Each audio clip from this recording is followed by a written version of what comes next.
the only way to change is to trust in Christ. Mm-hmm. And then he will become your life. And then you will find peace you've never even sensed could exist before. We're almost like talking about ourselves instead of talking about Christ as if he's alive. Mm-hmm. And that has very little effect on people who have not been conditioned to care about us as a group, Mm-hmm. or they don't know what a Lutheran is. We can't have a church with incredible pastors who know 17 languages and laity who are basically just accustomed to like coming when it doesn't interfere with travel hockey. Like Mm-hmm. it's not going to run that way. Mm-hmm. So education of our laity and building up of our laity is as essential. And it has usually in any given congregation much longer term effects Mm-hmm. than the education of any given pastor, Mm-hmm. perhaps even if he's there his entire ministry.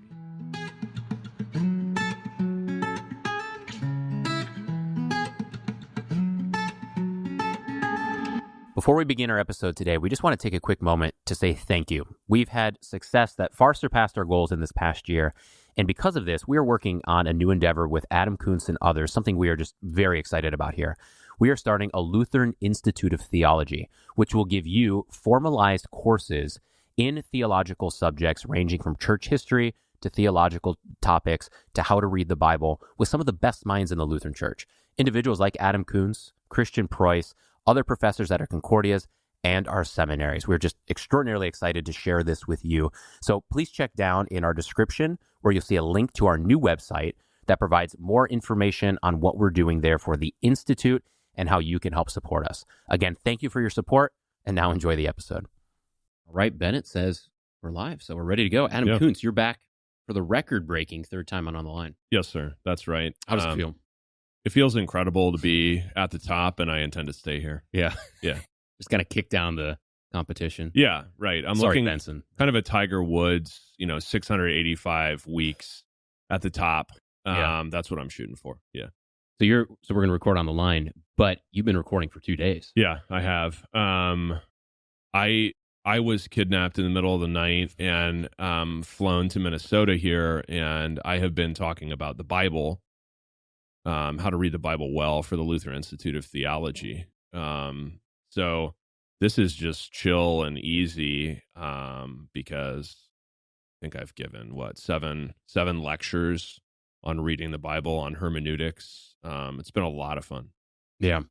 So one of the things, and I kind of want to hear your thought on why you're excited about this, the Lutheran Institute of Theology, which we've, just in the last week or two, we've kind of gone public with. Right. But, one thing that I think kind of struck me as you were presenting was, people fly you out to whatever, the fly assorted Colorado, places, Seattle, whatever. Like they fly you out, and then people kind of gather so that you can present on this topic. Right. And then that group of 150 people disperse, and they've been edified by it, and that's great. Right.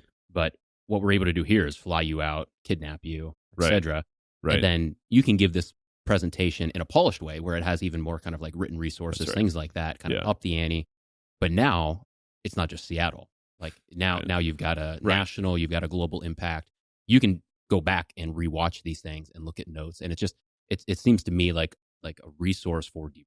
100%, because the idea is we are filling a gap that has existed forever that has not been filled, which is getting coherent, clear confessional Lutheran theology to anybody who wants to learn. I mean, probably 2 times a day, I see on some Facebook group of 45,000 people, like, can I get a class in, systematics? I don't want to go to seminary, and that's exactly what Lit is doing. Mm-hmm. So I was happy to be renditioned by the CIA to Minnesota for the last couple of days.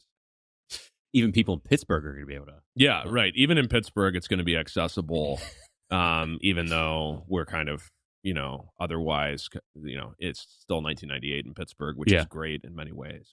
So why do you think this resource hasn't been out there in the past here in the Lutheran Church? Because we've talked about, it's similar in the Catholic Church. For instance. It is. They've got some good resources.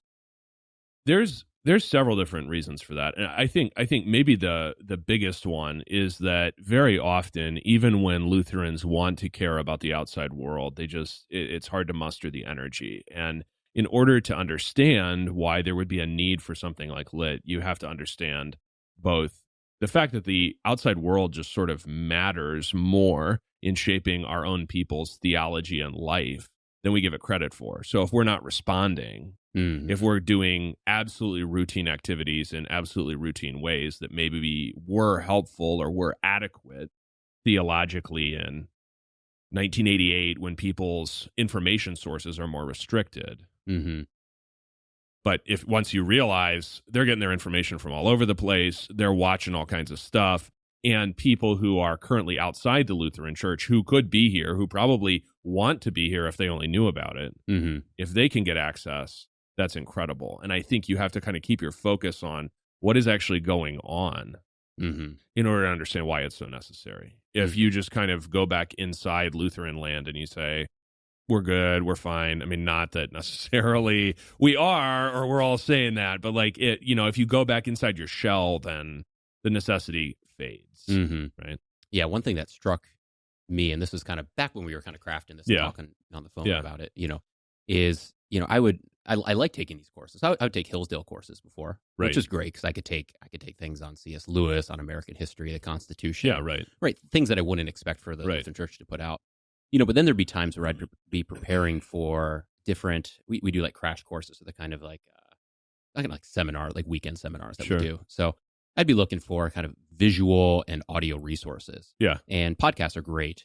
Yeah. But if you want to go a little bit more in depth on something, you go out and you try to find like these courses that you can take, for cheap or for free. Yep. And I came across the Word on Fire one, which is the Catholic version of it. And they had some good courses that weren't on like Catholic specific things, but they were on like specific topics that I was interested in, such as the 7 deadly sins. Yep. And, beautifully put together. I was able to learn a lot. And then I stumbled across, they had one on Catholicism. Yeah. Right. And it was beautifully done. And so I was like, I just want to, see what they're saying. How do they want to articulate this? And it was so well done that after the first episode, emotionally speaking, I was like, wow, it's got to be really cool to be a Catholic, because it was just so well done. Yeah. And of course, I did not convert to Catholicism. Yeah, right. As far as we know, But if I didn't, honestly speaking, if I didn't know have the theological training, or the family background or anything like that, that one course, and I only went through about half of it. Right. That is enough to make you like want to go to the Catholic Church. Yeah, right. And it just so happens that's part of, at least Bishop Barron, but the broader church has embraced it to say, this actually does work. Yeah, like a young person that doesn't isn't fully Lutheran, or they're trying to figure out Christianity. If they come across that, they're going to Catholicism. Yeah. Doesn't mean the person is definitely leaving Lutheranism. But if they're coming into Christianity and they encounter that, they're definitely going to the Catholic Church. They're not even looking at other ones. And then it was like, okay, well, do we have something out there like that to that caliber? And the answer was simply no. And it's like, okay, well, one, we're missing a lane for outreach that I think is very potent. Yep. And then two, we're actually not giving any kind of defense to people within our own walls that might come across something like this because there's no other resource. Right. Like you said, they're going to go out and they're going to be formed by it. Yep. And then they might walk out the doors of the Lutheran Church and into the Catholic Church. And we've never really provided like a strong buffer in that lane. No. And it's an acceptance too that, maybe there's a great book about this. Maybe they should read the small called articles and learn about the nature of the papacy, but they're not going to right now. Mm-hmm. That's its own problem. That's an educational problem. You have to start, if you're trying to educate people, where they already are, and then get them to a better place. And so producing really well-made courses that are very information dense gives them something to learn and a lot to grow into, right? So that, one day they can read the small called articles and actually follow what it's saying, which a lot of kids struggle to do today. So to start in a place where they're comfortable, they're going to watch something and provide them with great stuff. I think it's a wonderful idea. Yeah. Yeah. And as you say that, it's supposed to be an on-ramp into churches. Yes. Yeah. Or just a resource for churches to continue to edify their people in a way that keeps them there, where they've got these extra resources. Right. And then you can read the small called articles later at church. Yeah, I think that ignoring the fact that the modern world exists, communicates in certain ways, shares information in certain ways. That's a certain tack you can take. Mm-hmm. That's a strategy you can pursue. And I think Lutherans have been wittingly or unwittingly pursuing that strategy, right? Mm-hmm. We're not really Luddites, right? We're just into antiques. Yeah. Or we're still using them. Yeah. And I have a lot of sympathy with Luddites just on a personal, emotional level. What's Luddites mean? A Luddite, they revolted against machines during the Industrial Revolution, started to destroy the machines that were replacing their hand spinning and weaving of cloth in England. Mm-hmm. Followers of Mr. Ludd. So that's a Luddite, and on an emotional level, I get it. But the world exists as it does, so we have to communicate with people in a way that's going to be comprehensible and helpful to them. Yeah. So one more question on lit, and then I kind of want to transition to what you're kind of hinting towards as far as like what's the scope of the Lutheran Church right now. Yeah. Adam Koontz's letter to save the Lutheran Church. It's a little grandiose, but it's a little. I could not take myself that seriously. But no. But so what would you like to see kind of beyond? Like what can this grow into? Like how can you see this? In 5-7 years having an impact. And such? Yeah. Well, I like history, so I just use a historical analogy. Mm-hmm. Is that when radio was taking off, the Lutheran Hour started. And it had two roles.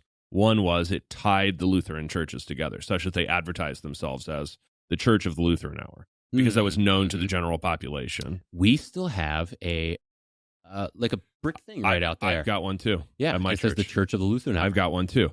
I'm not confident that people know what that is, but I'm happy to have the sign. Mm-hmm. So it unifies the Lutheran Church. It also worked like a kind of fishing net to bring people in. Mm-hmm. And I see Lit's role as very similar. Mm-hmm. Plenty there. In fact, more than the Lutheran Hour was ever intended to have. Tons for pastors and churches and lay leaders and people in the congregation to grow in their own understanding, who are already there and who have been there. There's going to be plenty there. But also that it can serve in the same way that On the Line serves as a funnel to bring people into learning more about Lutheranism. Mm-hmm.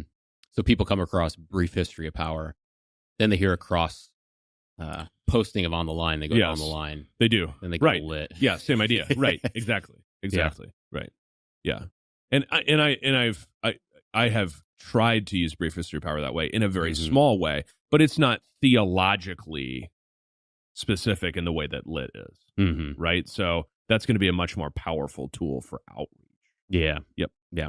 It's like a funnel. You kind of move into, and then this is kind of the master's course. But let's move to Adam Koontz's treatise. Man, I don't have a treatise. I don't have a letter. Like, I just have some thoughts. Yeah. And I have some thoughts probably for the same reasons that Lit is getting going, basically because I think we all recognize that things are in some profound cyclical way. I mean, not like this week, here's this terrible thing to react to. I mean, like long term, not necessarily going well for most of us, right? And my concern there would not be what it is if I didn't. I mean, I don't have a familial attachment to the Lutheran Church Missouri Synod. I don't have any kind of emotion tied up with the history of the Synodical Conference or anything like that many people may have, which I think gives them all the more reason to love the Lutheran Church. I have a doctrinal attachment to the Lutheran Church. That's why I'm here. So because I believe it's actually the truth, I want to see that truth flourish and become better known. Mm-hmm.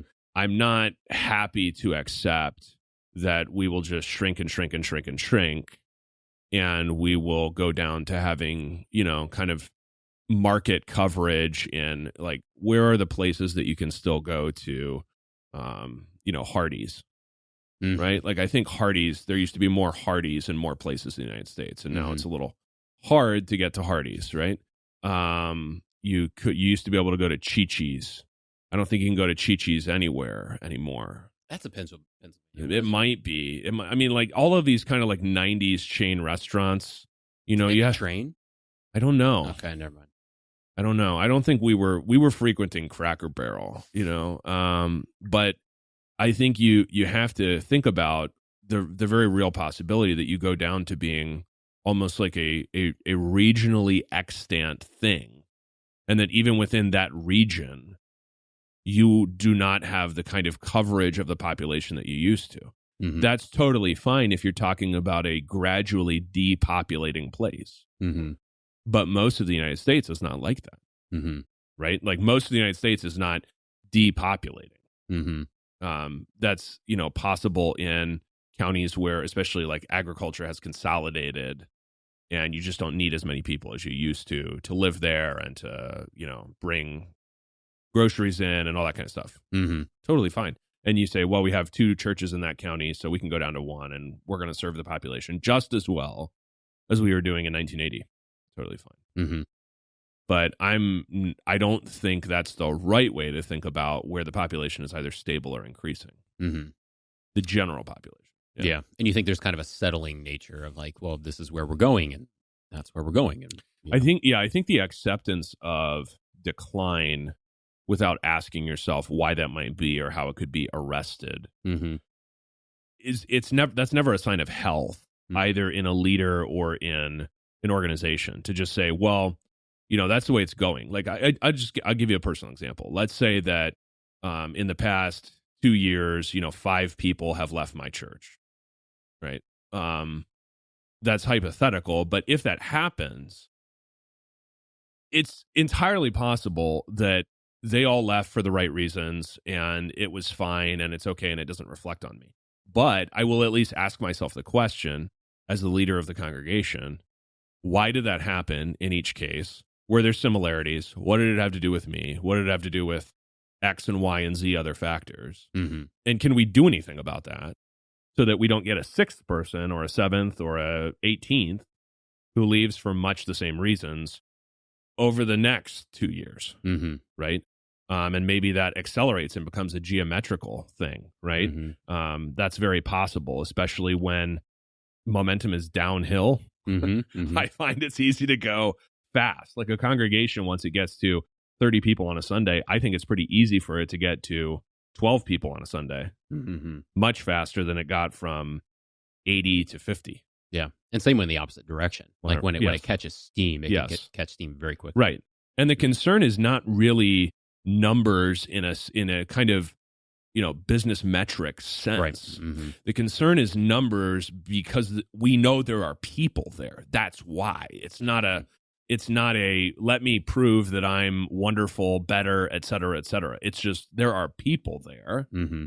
And the preaching of the gospel is a fundamentally people-oriented activity. I mean, I'm not trying to preach in a well-endowed, like, we'll all be taken care of even if nobody's in the pews, mm-hmm. cathedral. Yeah. I don't care, Well, it's kind of like, I've used this illustration before, but we both had Barry Sanders posters up on our wall growing up. Right. Which was, I think that's why we connect well. Yeah. We both looked up at, him juking with his 2,000-yard rushing record, right, or whatever it was. Right. Despite how short he was. Yeah. He's incredible. Yeah, he is, absolutely. But like, so there's something to be said about like, okay, so the Lions did not, perform well in the playoffs. Yeah, right. And like, you win some, you lose some. Right. Like, and that's kind of life. But there is a frustration if you were to look at the game and be like, okay, well why was Goff on the bench? Like, in other words, mm-hmm. there's something to be said, like, did you lose because you didn't put your best foot forward? Or did you lose because sometimes you just lose? And sometimes, like, in a church perspective, like, sometimes there's just cultural wins. Sometimes there's demographic things, like whatever. Like sometimes that happens, right? And that happens, and like, okay, right, like, comes and goes. But then you have to reflect and say, but is this happening because we're not putting our best foot forward? Right. And that question needs to be asked and reflected upon. And I think that is. I think there's also like a lean time is generally should be a good time. Mm-hmm. And this is true in people's lives. I mean, this is what Paul talks about in 2 Corinthians, which I think is, for my money, that's his most beautiful letter, because it is a letter of incredible humanity.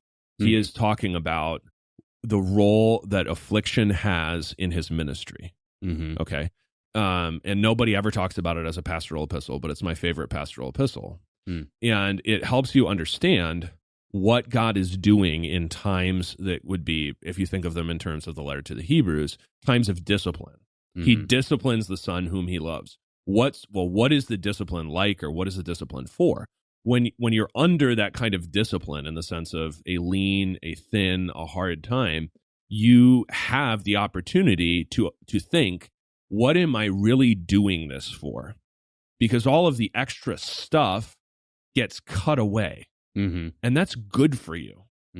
Like, like one way or the other, I have no particular opinion about the fact that socially 50 years ago, my profession was much more honored. It was much more prestigious. It was much more honored. I don't even honestly want that back. I don't care, because the issue was never for the ministry to be honored or socially prestigious. The core thing that the ministry of the church, as well as therefore the church, does is communicating the gospel to sinners throughout their lives until death. I don't have a better way to summarize it, but that's the basic thing that has to happen. The rest of it serves that. The buildings, the vestments, the budgets, whatever, serves that, but that's what it's for. Yeah. Right? Like, if I stop doing that, everything else can just go away. Like, nobody needs it, or it's just a cultural artifact, like a beautiful church in Europe. And probably if it's in America, it's unlikely to be as architecturally valuable. So it could all just go away. Yeah. You know what I'm saying? So I think when you're in a time like this, you have to think to yourself, how am I doing? Like, if I'm Chick-fil-A, I need to sell chicken sandwiches. If I am the church, I need to proclaim the gospel. Am I doing that? Or am I kind of saying, well, we're living in a post-Christian era. Okay. So what? It's raining outside. Are you never going to go outside again just because it's raining? So that's, Yeah. So let me, very broad. So we're going to work through all of these. Right? Yeah, so sure. I'm going to kind of pose perhaps 3 questions. Okay. That will kind of work. So one is, do you think the LCMS is doing that? No. That process? We can unpack that. And then secondly, in what ways are they doing that and doing it in the wrong way? Okay. And then third, in what ways are they doing it and coming to the right conclusions? Or substitute, like, how would you go about doing that in the right way? Does that make sense? It's just sure. I mean, we can work that. So first off, you said no. I said no right away. You want to? Yeah. I mean, the way I can tell that is that our conversations are still usually, I would say, like second or third level away from this primary question of how, if I had to, I mean, I have to, as a rostered minister, I have to count the number of souls in my congregation, how many baptized, how many confirmed, and submit the statistics by, I think, tomorrow or something. Now, fortunately, I did it last month, right? But the important thing there is not for me to worry. I'm not particularly worried, with apologies to the Office of Rosters and Statistics, about whether they have that information. It's a valuable exercise for me, because I go through every name I have and I move it either onto they're members and they're baptized or they're confirmed or whatever list, or I say, we don't know what happened to them, or I say, that's actually a prospect and I'll come back to this prospect list. But that's the core thing that I do, is make sure that those people know and understand the gospel of Christ. The rest of the things that I do support that core activity of preaching the gospel to those people. That's what I do. If there's a different definition, I don't know exactly what it would be in a Lutheran sense. The reason I said no so readily is because we generally don't talk about what I just said. We will talk about one another's relationship to external politics. That's very common. So maybe you want to throw around the term Christian nationalism if you sense that the guy is too conservative and you need him to shut up. Or you want to throw around the term woke and you want to shut that down. And it's not so much that conversations get shut down or people are mean. I think that's kind of just life, honestly, a lot of times. Doesn't mean people should be mean, just means that they often are. Mm-hmm. But if you are a dysfunctional organization not able to talk about how you're all carrying out the main thing that you do. Mm-hmm. So think about a bunch of Chick-fil-A store managers come together and nobody ever talks about chicken sandwiches. They just talk about which of them wear the red polos all the time. And then some of them are wearing like the gray jackets that they wear, Mm-hmm. you know, the nice zip ups that they have. And that's like kind of the main focus. Or they spend their time complaining about, you know, various teenagers who work in the drive-thru. That doesn't even make those problems fake. It just means that none of the solutions or discussion is really keyed to the main thing that they're doing. Mm-hmm. Mm-hmm. Yeah. So in other words, we've gotten very good about arguing about some issues that should be probably talked about, but that's all we talk about. And that's the focus. That's the effort. And because rallies people, because the discussion stays there, it makes it easy to ignore what is happening to all of us. Yeah. Which is that we are generally generation over generation in decline. Mm-hmm. So that's how we're not even keeping our own people, let alone what inroads are we making into the adult population, who's probably much more aware because of their video ministry of the Church of Jesus Christ of Latter-day Saints and the Roman Catholic Church, which have very strong presences in places people's eyeballs actually are. Yeah. So in other words, you go to bed as a pastor perspective, like you go to bed sleeping well because you had a good conversation and signal with other pastor friends and you guys picked the right side of an argument and you guys are all 100%. agreed on something that is going on at like Concordia Ann Arbor or something. We like all that. agree that we dislike the same people. Yeah. Right. Job well done. Yeah. You know, what's going on in your community? You know, as far as that, like, you know, like, I don't know. Right. But, you know, but I did my job because I picked the right side. How many people are in your community? Mm-hmm. What is their general religious background? And the answer doesn't always have to be, you know, and I, if you can remember them, I will answer your other two questions. But I mean, it doesn't always have to be like, I will be the saving grace of my community. Like maybe there's another Christian church that makes actual Christians, right? We're not talking about the Mormons. We're not talking about the JWs. Mm-hmm. And they're doing a good job. Like you don't have to do everything. There are other Christians in the world.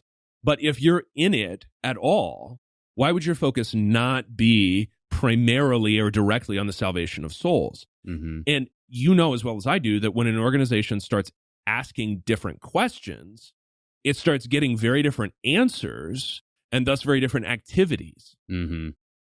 Because we're no longer quite so focused on who's in the red polo and who's in the gray jacket and who has the worst people working in the drive-thru. Yeah, that's kind of, as you're saying, that's interesting. You know, I'm thinking of some of the non-denominational churches, you know, and I very much like, you know, the culture in our church. Yeah.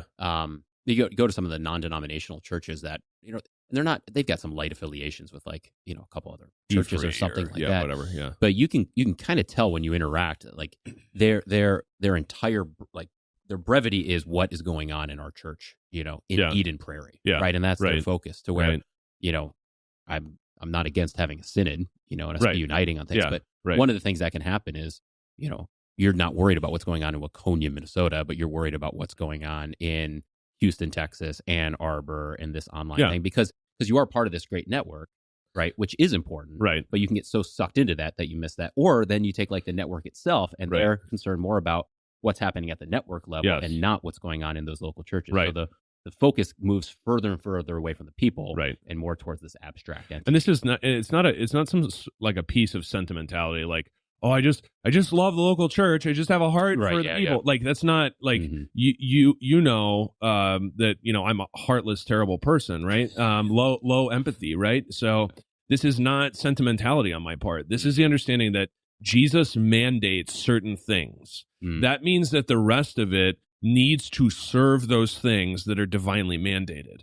Since the divinely mandated stuff all happens only in local churches, anything that is destroying that or ignoring that or not fostering that is bad, right? And needs to change so that it can serve what is actually divinely mandated, right? Because he said, you know, people will be saved through the proclamation of the gospel and the administration of the sacraments. That's how it works.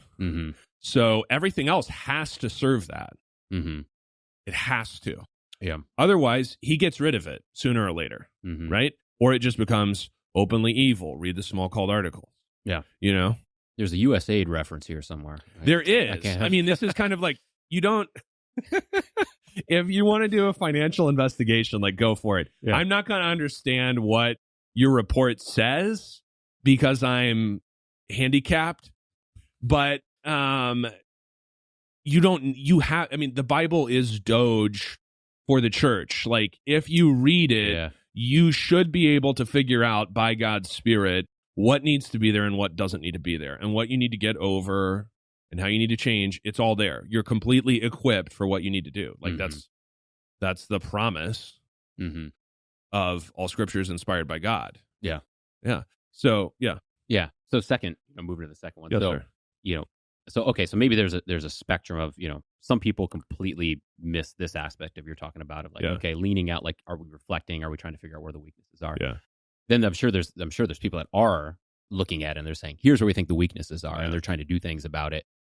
In what ways are people going about doing that you're looking at and saying, I'm concerned with that, if that makes sense? Because then third, we'll get into like, what are good things and how do we build it? But, so just change for change's sake is not good. No. And obviously there becomes a movement in that direction too, where you can react on the other side. So what do you see there? Okay. What I see is that the Lutheran Church Missouri Synod, honestly, the way that people talk about it sort of resembles Roman Catholicism quite often. Like, the church and the doings of the church and the politics of the church and the rivalries of the church and the princes of the church, to use a Catholic term for cardinals. Mm-hmm.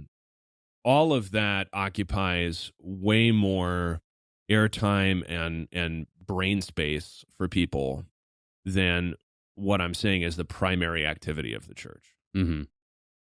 So just to start somewhere else, but to bring the same point home to Lutheran Church Missouri Synod, is that in 1960, America gets its first Roman Catholic president, and if you go to almost any Roman Catholic parish, it's chock full with people, kids.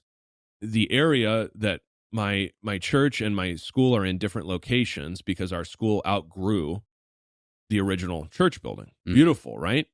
And we have acquired a public high school, a public elementary school. Mm-hmm. And our high school is in what used to be in that area one of 5 Catholic churches. So we occupy what was a Catholic church, but it was built with so much classroom space. Never had a school. Just had confirmation class. Mm-hmm. So much classroom space, I can fit my high school inside it. Well, one of 5 Catholic churches at the time. Now they have, in that same area, 1 church. Because with all of their structure and all of the pomp and circumstance concerning their hierarchy, I believe that became, and financially it is directly parasitic on congregations in a way that is not true in the Lutheran Church Missouri Synod. Mm-hmm. No LCMS congregation has to give money up the food chain, as it were, within the church. In the Catholic Church, that's how it works, right? All those are kind of locally managed by the bishop. They became very focused on the bishop, politics. Catholic bishops are currently suing the President of the United States about essentially refugee resettlement money. Mm-hmm. They're very active in that. At the same time, their churches have, relative to 1960, emptied out and closed. And if you live in an area with any number of Roman Catholics, and I certainly do, you will know that most of them are just closing. And they have to be.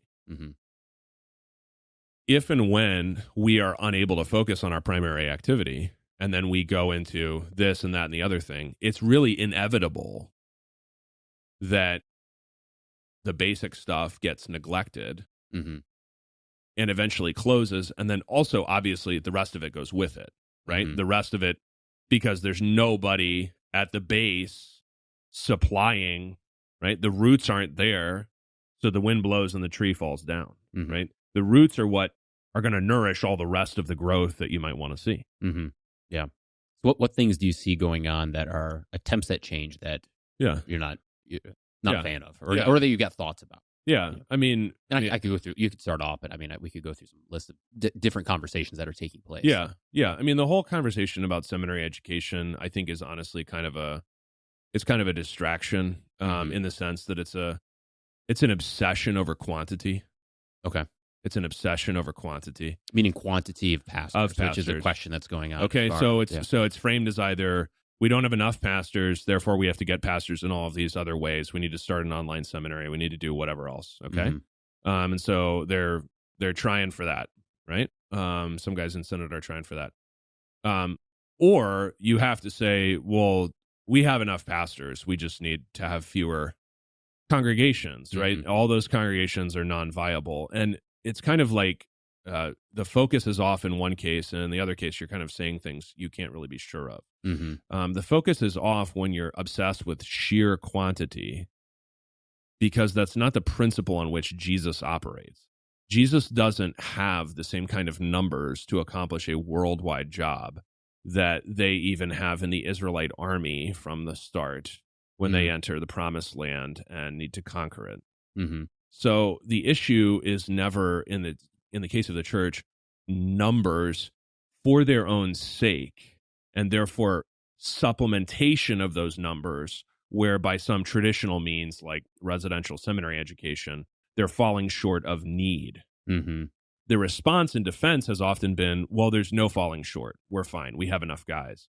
And that's a little hard to sustain, not because we've always had quite this number of guys, high or low relative to other years, but simply because you got to keep two things in mind. One is, it's entirely possible that there are congregations that need a pastor that can't get a pastor. Okay? If you're going to just shut down that possibility, then you can go ahead and say there's no pastor shortage. But if you talk to any pastor, if he's over 45, he probably graduated with a bunch of guys. And if he's under 45, he probably graduated with very few guys. So something's going to have to give there. The other thing to keep in mind is that the church does not pray for laborers for the harvest simply to fill pre-existent slots on the work gang in the harvest fields.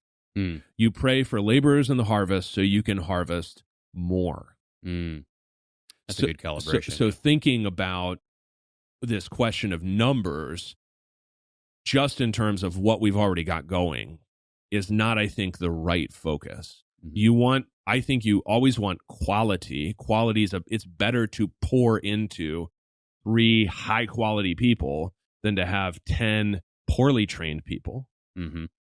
But it's also always better to keep in mind the scope of what Jesus is asking the church to do. And that is much larger than just saying, well, we're going to make sure that we already have our pre-existing locations staffed. Yeah. Do you think that there's enough conversation, or do you think there's enough focus on that? Because as I'm hearing you say that, it's like there's the one issue of like, okay, we've got these buildings and we need to fill them because they've been filled in the past tense.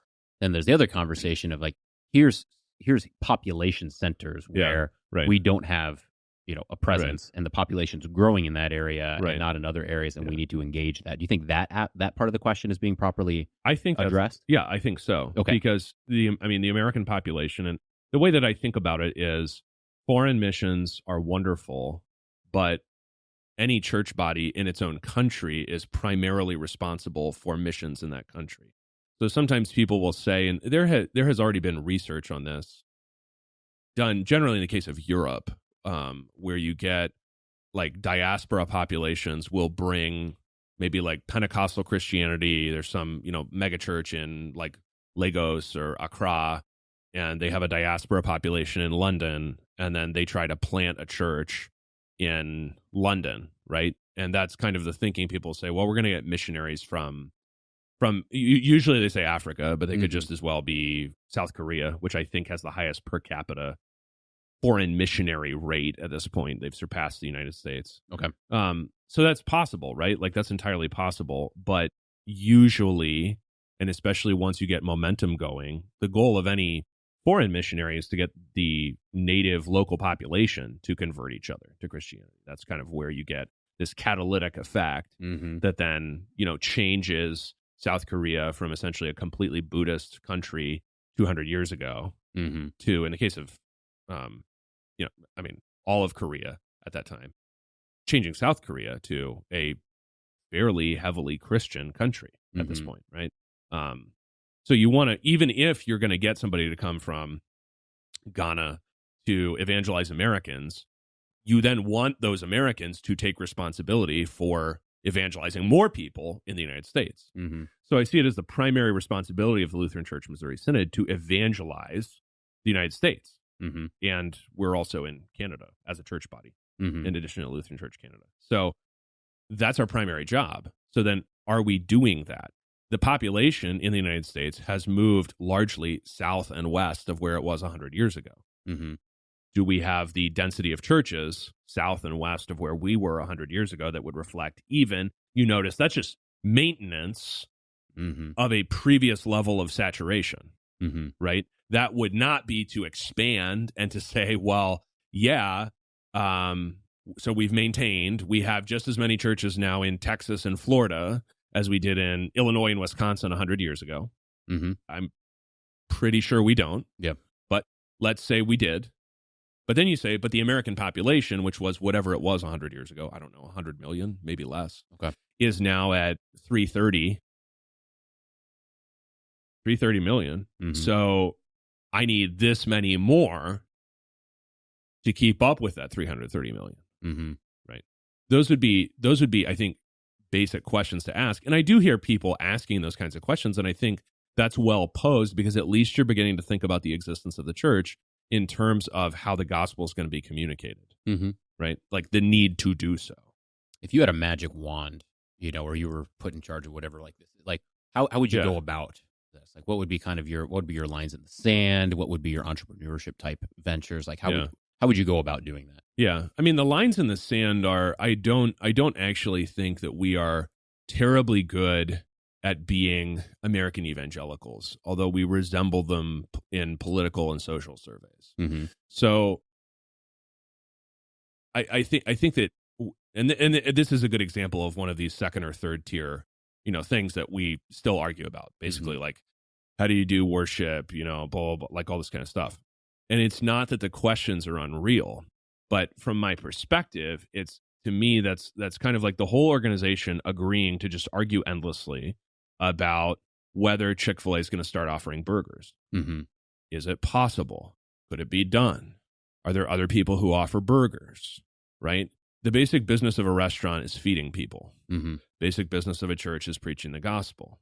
We don't have to achieve everything that Southern Baptists can achieve or non-denoms are doing with their heritage, their church background. I don't need to do that. Mm-hmm. I would love to just say, here's your basic starter kit for a Lutheran congregation. We will subsidize it as a group.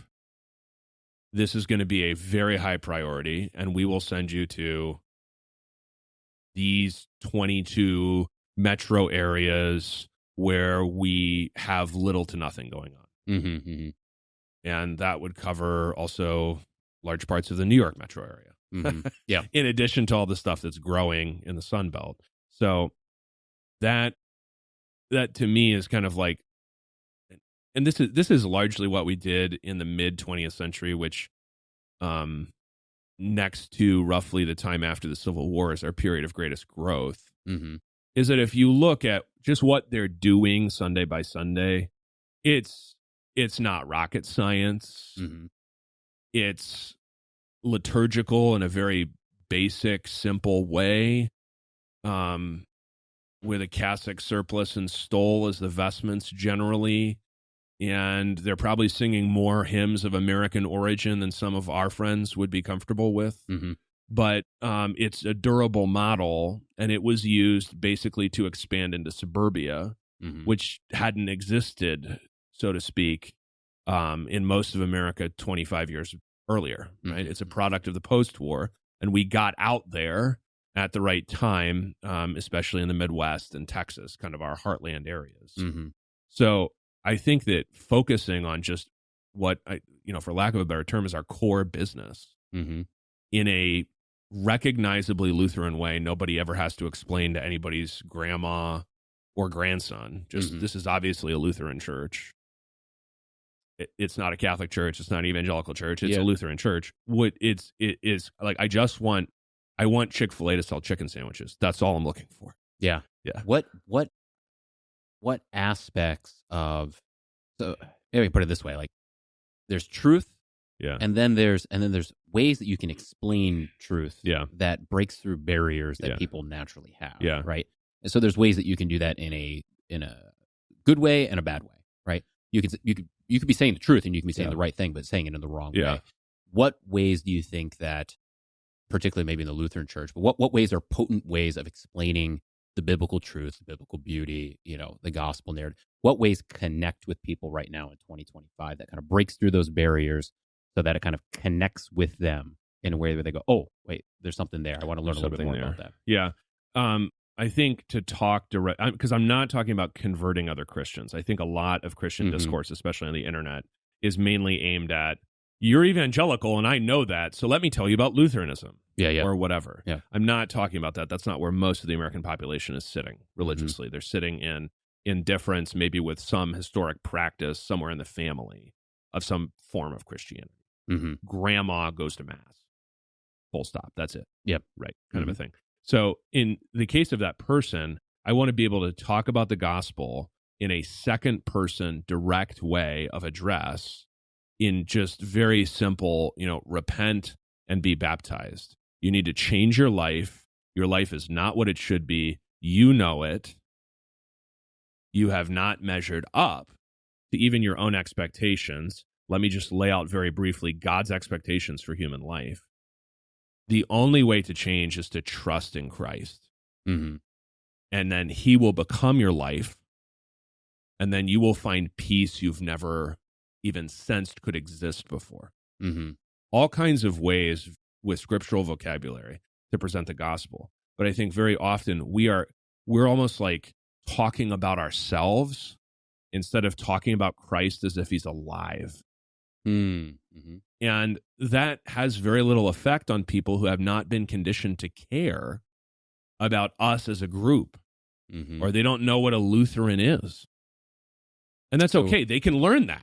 Right? I can cover that in new members class. They're going to go through the small catechism because, again, I think there are just basic components of being Lutheran, and you can try to do without them, or you can try to add a bunch of stuff on top, but I know this works. Yeah. I know that Lutherans are going to have a liturgy, and they're going to have a sermon, and they're going to sing hymns, and they're going to have a small catechism. I know that. So I'm just going to use that, and I think we should just all use that. Let's just say for 5 years, I'm not going to tweak the liturgy, even though I went to Fort Wayne and own all the books about how I could tweak the liturgy every week. For 5 years, I'm going to try the liturgy, and I'm going to try the small catechism, even if I haven't been doing that because I'm enamored with whatever. Tim Keller's gone now, so it'll have to be something else, right? I'm enamored of that. I've never done it in my ministry. I'm going to try this, and maybe now when my members move away, they won't join a non-denom church. They'll stay in a Lutheran church. And then I, as a Lutheran pastor, can feel like I actually have people believing the stuff that I also believe. Yeah, I like that of exposing, one book I just started reading, and I've watched some interviews with him, but Jonathan Haidt. Yeah. Have you read oh goodness, what's his newest book? It's Anxious Generation. Anxious Generation. Yeah. Yeah. And as he talks about that, like he's rightly exposing the serious issue that's there. Yeah. Right. So you can just think about it. Like there's tons of teenagers, there's tons of parents living with teenagers or, preteens and whatnot. And the issue's there. Right. So they wake up and the issue's there. They go to bed and the issue's there. They're driving in the car and there's no conversation. So it's there. Right. So that's that. And then Jonathan Haidt comes in with his book. Right. And he presents this and he explains it in a way where everyone's, they're listening to it in the car and they're looking in the rearview mirror and they're going, oh my goodness, this is what's happening here. Yeah. Right. I know. And then what happens? Well, they don't put down the book. Like they go home that night and they want to keep reading because they said, okay, you've identified an issue that's here. I didn't know how to articulate it and whatnot. And I know now you're going to move to the point where like you've got some actually solutions that can help this. Right. And when you kind of framed it that way, it's like, that's in many ways how you can communicate the Bible. It's like, well, we all know there's issues, It's like your mom and your stepdad are over here and like you've got this and like there's large-scale macro issues, there's micro issues. Let's acknowledge that they're there. Yeah. Let's give vocabulary for them. The Bible provides vocabulary for that and brings it to a deeper way where you can have aha moments and say, that's it, right? He spoke as if he's known my whole life, and then it's like, and now here's solutions. And we have these solutions, and I'm not coming up with these solutions. No. They've been here for a long time. No. And that is, I think, one thing that does resonate with people. Totally. Because otherwise, their option in life is to keep kind of backfilling with whatever becomes available to them. So they can be incessantly entertained. They can try to get rich through sports betting. They can have their therapist tell them that the real problem in their life is that their husband is toxic and whatever. Like, there will always be solutions on offer that sinners will seek, obviously, besides the gospel. The Bible itself contains innumerable examples. So the issue is not for me to sit around like lamenting that the world is different than it once was, that conditions are more hostile. I mean, it doesn't matter. Like, no one, and I don't think we think often enough about this when we think about our communication. Nobody cares about a whiner. Nobody cares.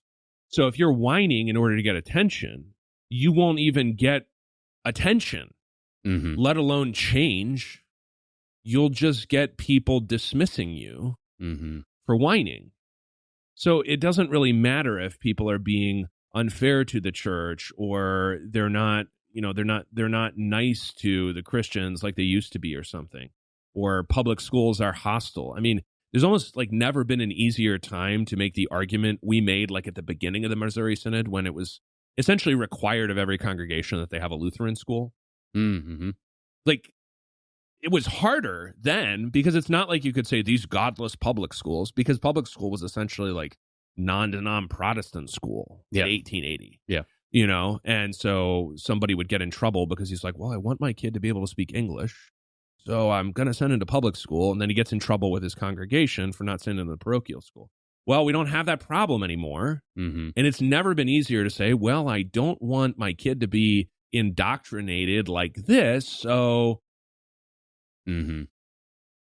But if we're not able to speak to those direct things the way Jonathan Haidt is doing, and people are like, wow, you are the person who was willing to say maybe the kid shouldn't be on his phone all the time.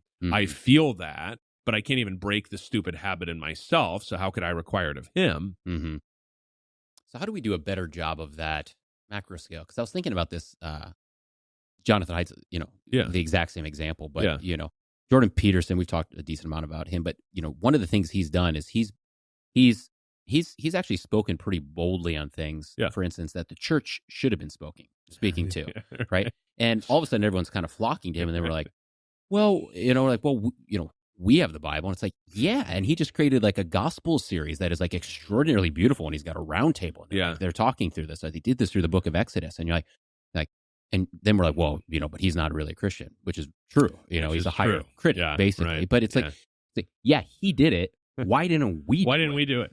And it's like, maybe because we were disinterested, or maybe I don't, but yeah. So, but the other thing, like, we don't speak boldly towards things that the Bible speaks to. We kind of shy away from that. Someone else fills that void. Yes. They speak to the people in the way that God's word is going to speak in a much more truer and full way. But then people get sidetracked and they go over here, and then they don't, go to the church, or they don't go to where the word of God is. Because he talked about something that we all sensed, which was that something is wrong with young men. Young men are adrift. Young men don't know what they're doing. They don't know how to exist. They don't know how to present themselves in life. This results in all kinds of sort of failures to take off in various parts of life. He spoke to that. So now we have something that I thought was kind of esoteric, which is Jungian, an analytical interpretation of the Bible, right? Who has cared about Carl Jung in a while? But Jordan Peterson has single-handedly revived that. Somebody's going to be running around talking about, introversion, which it comes out of Jungian psychology, in deep Jungian terms now instead of just like, I don't like people too much, right? Like, because Jordan Peterson has revived that on top of the platform of he talked about something that actually mattered, you know? And if we don't do that, again, it kind of doesn't, it's irrelevant that, well, we have the right answer. Well, but nobody ever got to hear that. Yeah. You know? And you're not applying it to where it needs to be applied. You know?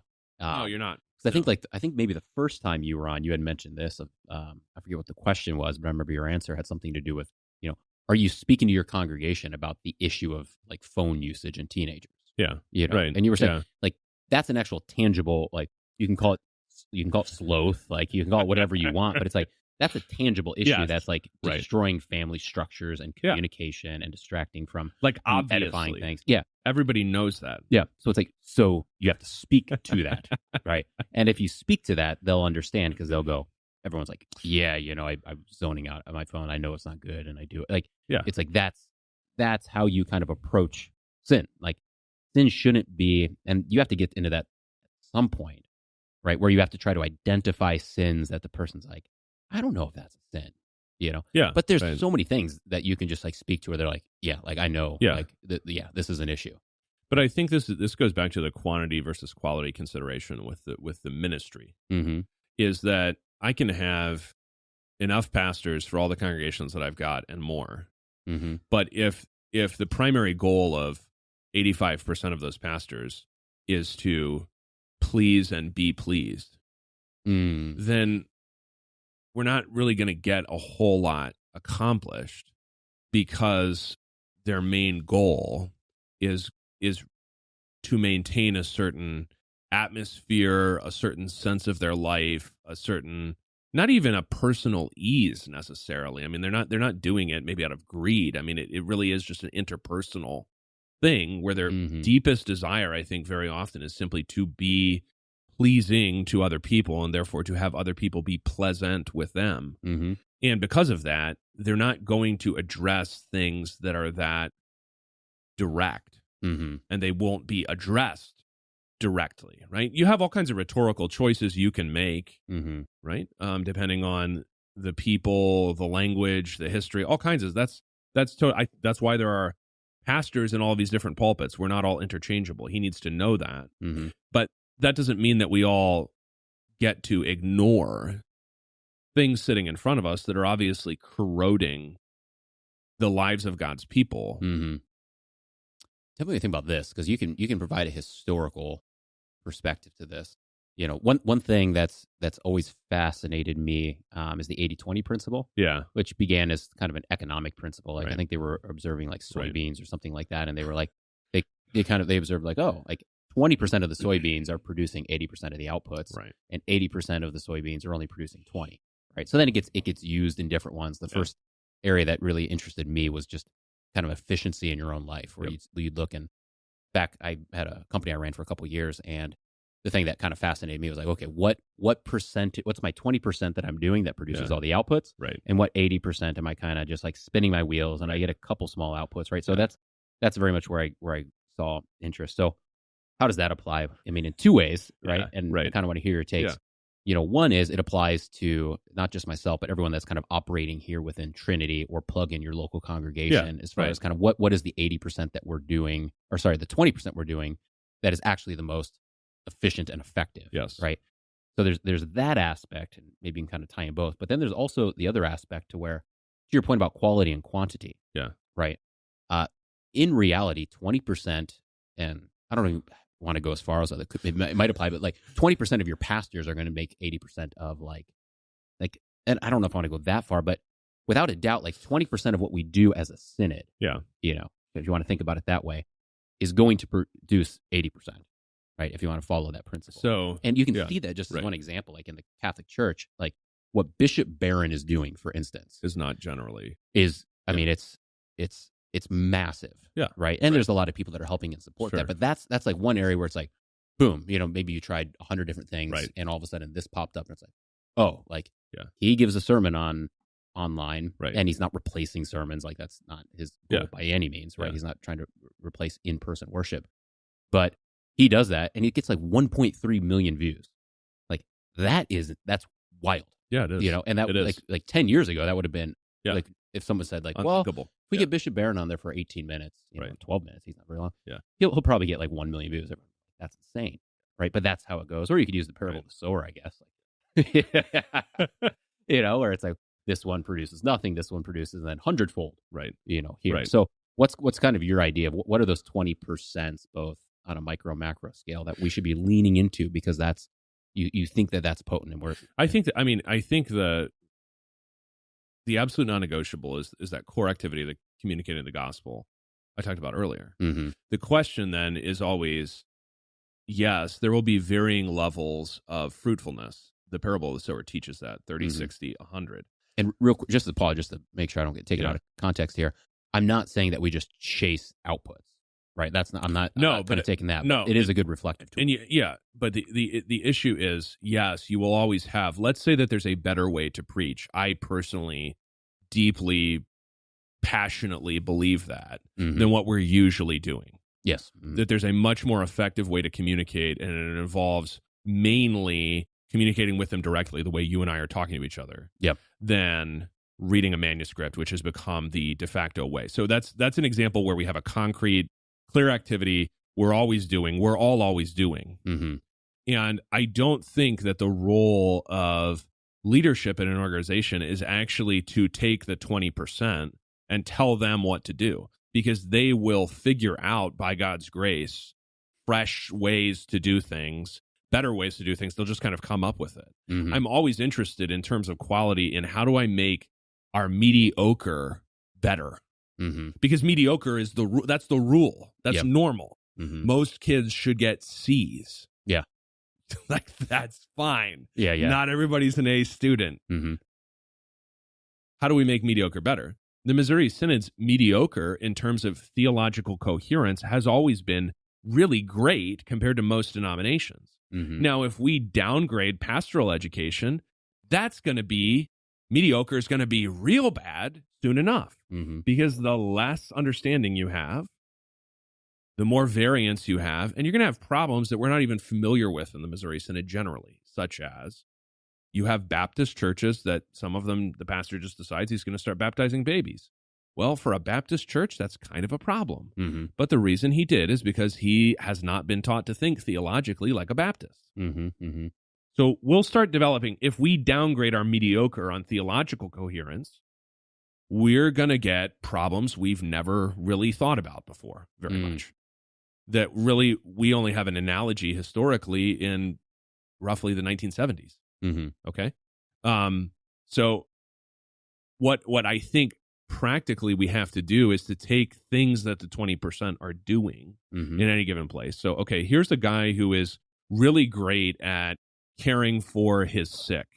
I want to platform that guy everywhere so that I, who am low empathy, terrible, heartless human being, learn from this wonderful, beautiful, kind man how to do that thing better. That I'm never going to be him. That's not your bread and butter. That's not my bread and butter. That's not my bread and butter. I'm telling right? But I need to learn from him.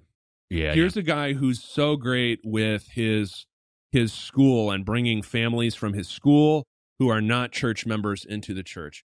I want to learn that from him. You know what I'm saying? Mm-hmm. And that actually matters to everybody. Mm-hmm. And it ups the level, it ups the meaning of mediocre. Yeah. Right. RC students would be like A students at a different school. Mm-hmm. That's what I'm looking for. Yeah. Yeah. That makes a lot of sense. Tell me what you think about this, because we talked about this the other night. Yeah. Maybe last night. Yeah. And I'm thinking through it, right? So okay. You can tell me it's dumb. You didn't tell me it was dumb last night, but you might have thought it. That's just how polite low I am. empathy, but low empathy, but very polite. You're breathing the Minnesota air, and you're just well done, Brian. That's Oh, that's really good. Yeah, that's nice. That's interesting. Nice. Thank you. But what? So we talked about like the pastoral formate, right? Yeah. There's obviously a ton of discussions on this, right? That are going on. A lot of eyes are on those types of discussions, and that fine. But there's a whole nother aspect to where it's like, okay, so that's how many pastors? 6,000 pastors in the LCMS or something. Kicking out 100 a year or whatever. Very important. I'm not trying to minimize that, but like not everyone needs to be a pastor. No. And certainly not everyone that's going to be efficacious to the church Correct. in potent ways Correct. needs to be a pastor. And Yep. one of the ideas I'm working, and this feeds into lit too, right? Is it's that, the 14-year-old that's interested in theology, 14-year-old boy, maybe he's going to be a pastor. Yeah. Maybe he can be passionately interested in theology and do a lot of things within the church that are like theologically and intellectually like rigorous and potent and whatnot, and still not be a pastor. Yeah. So what are we doing in order to kind of to build those people up, and to give them the proper resources? Because you can be a pastor at a church and you're not going to do it all, right? So go ahead. So the best thing for me personally that has come out of doing Brief History of Power podcast for 4 years now, for me, just me, is I think that I have met like the greatest lay members that you could possibly like. I have great lay members, but I get to meet like everybody else's too. Mm-hmm. And they ask the most interesting questions, and they're trying to be faithful Christians in this enormous variety, much of which I have to anonymize for the sake of them when I, read out their questions on the show, because they're incredible. Mm-hmm. So I think that if you understand that just by its nature, I mean, most pastors imagine that they will become some sort of cradle to grave, I don't know, English village kind of vicar, and they'll be there forever. And every pastor needs to remember that one day he's going to turn into a skull. It doesn't matter if you're there your entire ministry. Someday you'll be dead. Mm-hmm.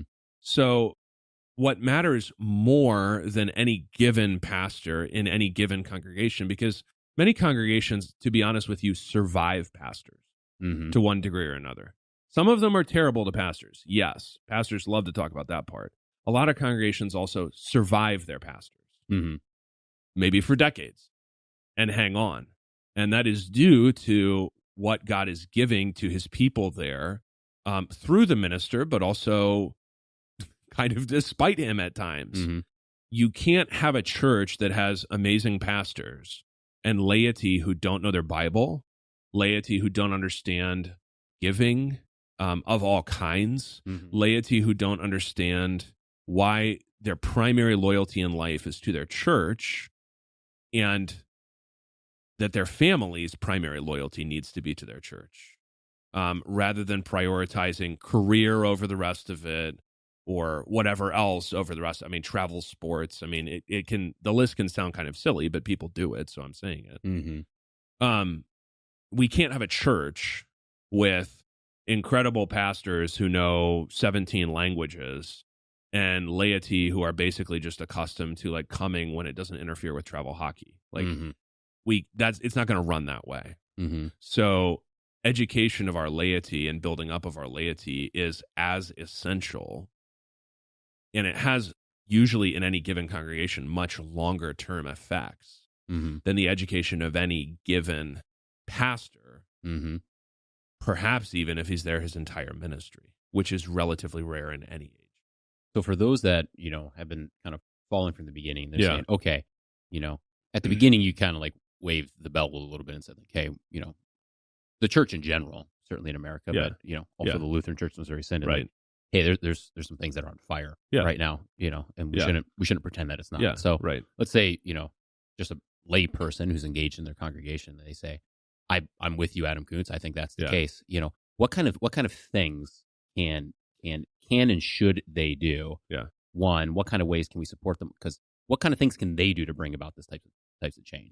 Right. I mean, they need to always be learning themselves, particularly concerning the scriptures, especially because scripture will enable you to distinguish something that both pastors and churches often fail to distinguish, which is, what does God actually want versus what do I want? What needs to happen according to God versus what am I comfortable with happening? Okay. That's number one. But I would also say that number two is that they should have high expectations for their pastor. Because when you have low expectations for him, or out of great kindness, and also it's not really a theological virtue, but niceness, you are not worried about the fact that your pastor isn't particularly doing a lot, that the church is gradually kind of going under in a community, again, that is not going under. Mm-hmm. You need to have high expectations for him so that he has high expectations for himself. And all of that is not for the purpose of being proud of yourself, your congregation, or his being proud of himself. The purpose is that when he expects a lot of himself, that means that he will be that much more active in the work that he's been given to do, rather than the various activities or inactivities he could fall into with low expectations. Mm-hmm. And pastors need to be concerned not primarily about pleasing or displeasing people, but about doing their jobs. Mm-hmm. Mm-hmm. And that's easier when the people are asking you, did you visit this person? Mm-hmm. Don't fudge it. It's your job. Mm-hmm. Just say yes or no. Mm-hmm. These kinds of expectations are pretty normal in things that I don't think matter as much, which is why I didn't go into them. Like if somebody, let's say I were selling, who knows what, maybe I'm doing business to business sales, and I run around selling, industrial grade HVAC units. Mm-hmm. No one's going to heaven or hell because of industrial grade HVAC units, but I want my boss to care enough about what I'm doing to ask me, did you meet your targets? And then I say yes, or no, I didn't, but they're unrealistic for this reason that has to do with reality or whatever. Mm-hmm. Are you doing your job? I want people to ask, and I want to, and I mean, Paul talks about this with Timothy. It's okay to have your progress in your work of the ministry be evident to those around you. Mm-hmm. I was better at preaching after 5 years in my first parish than I was when I started. Mm-hmm. They knew that. It's nothing to be ashamed of. And after 5 years, I had gained sufficient humility. I'm not saying a ton, but sufficient to say, I used to be terrible at this. Sorry, guys. And they're like, it's okay, Pastor. You know what I mean? But they were happy to see that I was doing it better. Mm-hmm. And I was happy to be doing it better. Mm-hmm. And there's an aspect too where that, there's you can teach tangibly and you can teach intangibly. Those are the right words. We'll go with them. Like you can, in other words, like you can teach and say, okay, like here's how we're going to properly read the Bible. Here's what's going on in Romans. Here's what sanctification means. These kind of things. Yeah. Very important. There's another aspect to where when they're watching you, they can tell if you, 1, believe this, if you 2, take it very seriously. Believe it. And 3, like if you have these high expectations built off of that understanding of importance. And when people see that, they gravitate towards it and they mimic that in their own lives. Yeah, go ahead. Because, I mean, this is all stuff that I learned from sports, and then I became a pastor, and it's like I entered a realm where nobody cared about it. But in sports, it was like objectively, if we lose in the quarterfinals of states, I don't think the world is over. Mm-hmm. But we imitated, particularly our coach's passion. Yes, yeah. And we weren't doing everything, and no pastor in any congregation is doing everything, no matter what his personal delusions might be. Mm-hmm. God's people are always doing amazing things, but if it's not like you're fooling anybody if you obviously don't know what you're talking about, or weren't prepared, or seem bored even by what you yourself are saying. Mm-hmm. Mm-hmm. But like you said, the opposite of those things is likewise contagious in the way that boredom and dissatisfaction and whining are contagious. Mm-hmm. Also, activity and interest and delight and zest are contagious. Mm-hmm. And the people will catch it from the pastor who has it. Yeah. Not all of them, but that's life. Mm-hmm. That's life.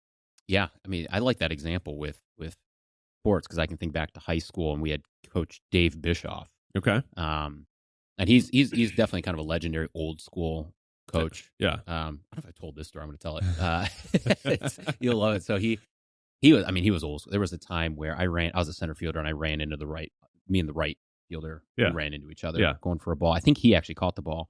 And I got up, and coach was already out there in the outfield. Yeah. And he's just yelling at me. And I'm center fielder, so when I call for it, I'm supposed to get it. That's Yeah, kind right. of the rule. Yeah, you have right of way. I was also a senior, and the right fielder was a sophomore. So he dressed me down, and I was like, this was not the first time. So I was like, yes, yes, sir. It was kind of that guy.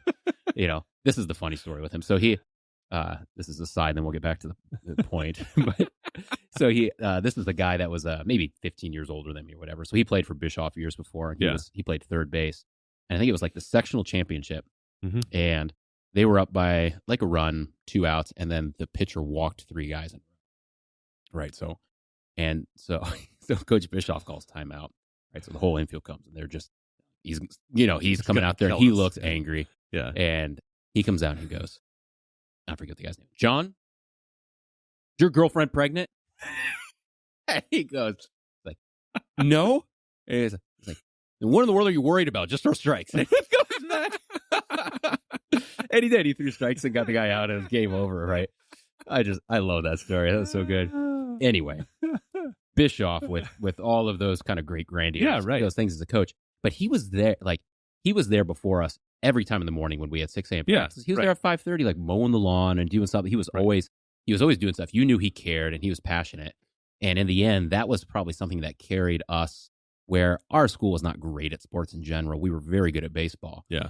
Pretty consistently. Yeah. Without a great pool of like talent coming out of like private trainers and facilities like some of these other areas in Fort Wayne. But we were good because we knew he took it seriously. Yeah. And he backed the expectations he had for us. And we all rose up beyond what we would have done with any other type of coach. You want to play for him. Yeah. Yeah. And whether it's a pastor, whether like those people in the church are the ones that will, whether people realize it or not, they will start to gravitate towards it. 100%. And that's, I mean, and I can think of Christian people that have done the same thing in my life. And to some degree, I mean, and this also concerns the scale of Christianity. I mean, the pastoral qualifications that you get in 1 Timothy 3 and Titus 1, those are all relatively small scale, observable things. Mm-hmm. Those are not things that they know about you if they know you as a talking head. They're not things that people know about me when I go here or there and speak. Mm-hmm. Those are things that your people know because they know you in the same way that anybody knows his coach. And I think that the archetype of all of this is your dad. Yep. If you know how to be a good dad, you know how to be a good pastor. Mm-hmm.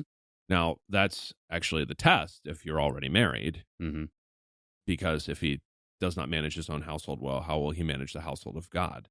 The build there is a common one that you get in the scriptures, where what is supernatural is built upon the pattern, not identical to, but it's built upon the pattern of what is natural. Mm-hmm. Parable of the sower does the same thing, mm-hmm. Comparing the work of the proclamation of the gospel to farming. So if I know that, for instance, in farming, it's really important for me, even when I'm tired, to just keep going and finish the job, mm-hmm. then I know that maybe that's going to have perseverance will have something to do with the proclamation of the gospel. Mm-hmm. Similarly, if I know how to be a dad, then I have a much better sense of how to be a pastor.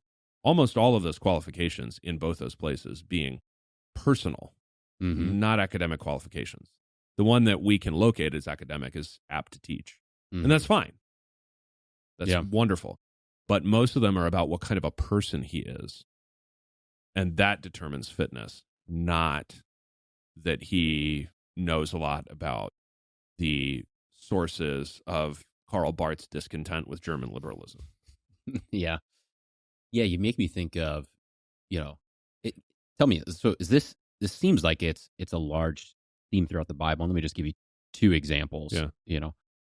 The first one is Eli, right? The prophet Eli. Yeah. Who's kind of interesting because he seems like he's a very faithful prophet. Yep. So it seems. Yep. But it's his sons, he doesn't manage his household. His sons are an absolute wreck. And it seems like it just kind of reaches its peak when he receives the news that, right, Israel's off at war, the Ark of the Covenant's there, and his sons are also fighting in this, and he's old, and he's sitting by the side of the road. Right. And the news brought the guy that's delivering the news, the herald, whatever he's called. Yes. He comes and he brings the news, and he's like, hey, and it's said in threes, and it's the last increases, importance. It's like, your sons are dead. And we lost the war, and the Ark of the Covenant's been stolen, right? And then he falls back. But it's like you can just tell, like, Eli's life is built on, like, his sons are dead, and he's like, that's, it's kind of a bummer of a day. Good riddance to bad rubbish. Yeah, and then the Ark of the Covenant's taken, and then he's got nothing else to live for, right? That's right? So it's like Eli's kind of an interesting character in that it's like he was a faithful prophet in the way that someone might be a faithful pastor. Like they might distinguish law. They might teach correctly. Like they might do these kind of things that a pastor is asked to do. Yeah. But it's very common. I don't know, I should say very common, but there's a lot of examples of pastors that are very involved in their church and spend a lot of time doing that, and they are not good fathers, and their household goes astray. And that's like an intrinsic issue that whether or not you can peg it, whether you can be like, that's why he said that in a sermon. It's not like that, but like it's a culture that orates from him that actually puts seeds of discontent. And this gets turned extremely quickly in intra-Lutheran discussion into, well, does that mean I'm not supposed to be a pastor or whatever? And you can tell the significant thing is that obviously people themselves know it's a problem because they're touchy about it. If I press on you and you're not wounded, you might be like, what are you doing? But it doesn't hurt. And you won't react the same way as if that's a sore spot, you have an open wound, and I put my finger into it. Then obviously I can tell that you're wounded. Maybe I can't fix that for you. And I actually think, one thing about, sometimes the LCMS can be very chaotic simply because of the degree of autonomy that congregations and pastors have. I think what's wise about it is that I would say, like, you need to figure this out for yourself. If you feel so bad about it when I just bring the subject up, let's figure out theologically who's right and wrong according to the scriptures and what we're going to do about it. I'm not saying any of this about how we proclaim the gospel, how we think about the general American population. I'm not saying any of it because I'm like, here's the answer. Let's all do what I say. Or I wish I had the power to make everyone do what I say. That doesn't, I don't want that. And it wouldn't even work. It would be terrible. Instead, if you feel so bad about this, it's very possible that your conscience is telling you something that you can't think to yourself consciously. Your conscience is telling you that your family long-term, in terms of like, what is your life for, matters a lot more than whether you are or aren't actively serving on the roster of the Lutheran Church Missouri Synod. But because I question that one thing that is connected to what your conscience feels, you have reacted very angrily. And the problem there is I can say that in a conversation, somebody can get upset about it. They can turn off the podcast. That's fine. The problem is his congregation will know and care that he's divorced, that his kids don't believe a word of what he says, or that in some cases that I'm personally acquainted with, his wife doesn't even go to church. Yeah. Do I have a Bible passage? Like, do I need a Bible passage to say manage your household means your wife also needs to go to your church? Like, do we need to do that? Because I think I could prove that, but it's intuitive. They know that. And it degrades everything else that you have to say because you are a guy selling vacuums who doesn't own a vacuum.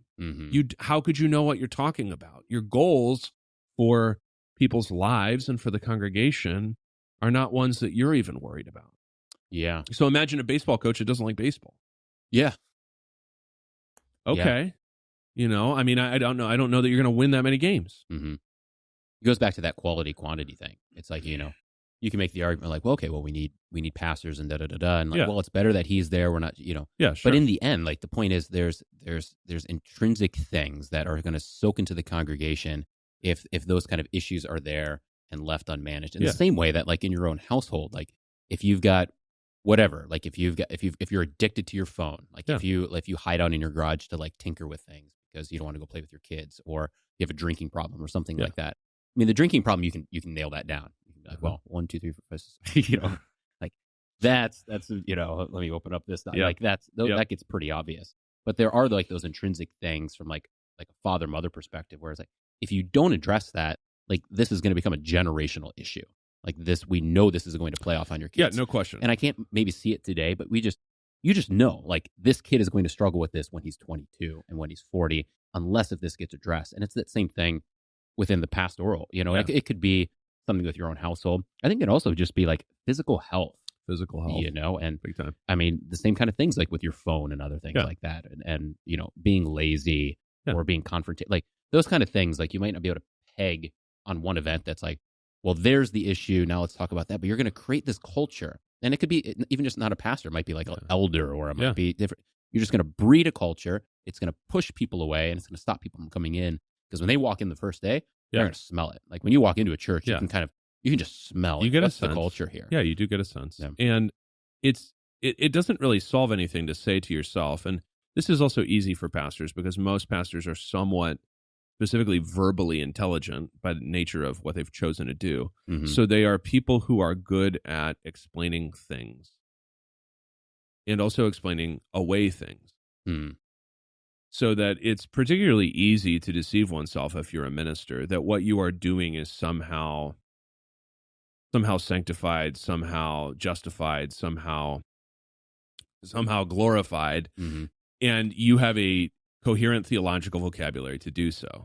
That is similar to an engineer who knows enough math and has enough experience in his field to say, this bridge will probably collapse in the next 10 years, like if not maintained in these very serious kind of invasive ways that will screw up traffic for 2 months in this area. But like, I need to do this because otherwise it's going away. Mm-hmm. And it really doesn't do anyone any service, either the engineer in his own profession or the people who depend on that bridge, like existing and not collapsing, like when they're driving across it with their kids. For the engineer to say, it's the better part of wisdom for me to just keep collecting my paycheck, and I'm going to be retired before it will probably collapse. Or in the case of a pastor, I could even take a call mm-hmm. before this congregation gets blown up by what is going on in my own household mm-hmm. or the way that I am. Mm-hmm. So I will just go do that, and I don't really have to stop and examine it. And it's, I don't actually, I say this basically because I think every pastor should actually care much more about his congregation and his family than he does about himself. So the idea that, if somebody wants to be like, I think, you need to change in these 5 ways, Koontz, I'd be like, well, let me give you 15 other ways. Mm-hmm. Like, I'm going to outdo you in knowing all the worst stuff about myself. Mm-hmm. I think that's part of my job. Yeah. Because if I look at those personal qualifications, I would say that probably the list is weighted the way it is, because probably the biggest problem that I could have as a pastor is myself. Mm-hmm. So if you have a list of 5 things I should be doing differently, I'm not saying I would have all the same 5, but I'm saying I would have at least 15 others. Mm-hmm. Mm-hmm. And the reason I would have that is because I don't want to get to the point where I'm Eli. Mm-hmm. And I can look back and I can say, well, in my day, there are no more Missouri Synod churches in my area, and I didn't care to establish any. But in my day, I did my job as outlined in my call documents. My kids don't go to church, or they have no Missouri Synod Lutheran churches to go to because they moved to, I don't know, the county I grew up in, which has none. Mm-hmm. Mm-hmm. There's a good Bonhoeffer quote on that. It's something like, what is it? Like, what man of virtue can stand in the ruins of his city and say, I have done no wrong? I mean, and it's, like, it's, I have not sinned, as like everything around you burnt and you didn't do anything about it. Right. Like, your sin there did not consist in the fact that, yes, on a checklist of sins, your sin consisted in your utter lovelessness. Mm-hmm. So I think it's lovelessness that says, well, I was fine in my time and they'll figure it out. Or I didn't do anything that got me defrocked, so good to go and I can collect my pen. Like, none of that. I mean, does that really matter? And that's not obviously, if it did, people would not feel touchy about any of the issues we've just brought up mm-hmm. or other ones that bear on their lives. Mm-hmm. Because their conscience would be restful, mm-hmm. right? I mean, my life is shaped in certain ways that are very different from most of the American population, but it truly never bothers me because my conscience is at rest in what I'm doing. Yeah. I'm not sitting there worried about the fact that someone somewhere disagrees with my life choices.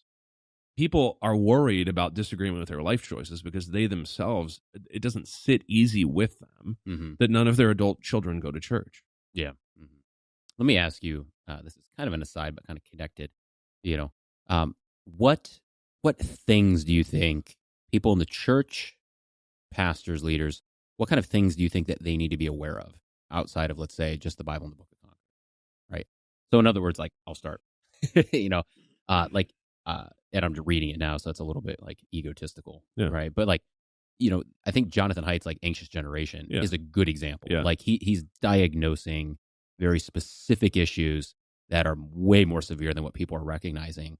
And it's affecting everyone within the church and without. Right. I'm not saying everyone has to read Anxious Generation, but I'm saying that is something that, like, if a pastor is not aware of like the strong issue of technology, of phones breaking and disintegrating, the way that marriage relationships have naturally been and no longer are, like, just an example of that. We were talking with Benson about this. So we don't need to go far enough, but a movie I love is A Hidden Life, which I rewatched recently. Beautiful movie, but one of the things that's very apparent is like how Terrence Malick is the director, and it's the husband wife that are separated through different things because he's going to go and he's in prison and such. Like when they're together, like they're so affectionate. Yeah, and I don't mean like in a movie like but like they're just used to like grabbing hands and it struck me as I was watching that like that might have been much more normal of just like, because what do we run into? Like, we run into like sitting on a couch, it's like you can kind of like, or like having phones in our hand or all these kind of things. But like those actually like, I think slow down and stop even just the physical connections, just like being with other people. And that's on a grandiose scale in all ways, to where it's like kids are sitting together and there's a phone separating them, and then you go over to like Africa and like you've traveled and stuff in there.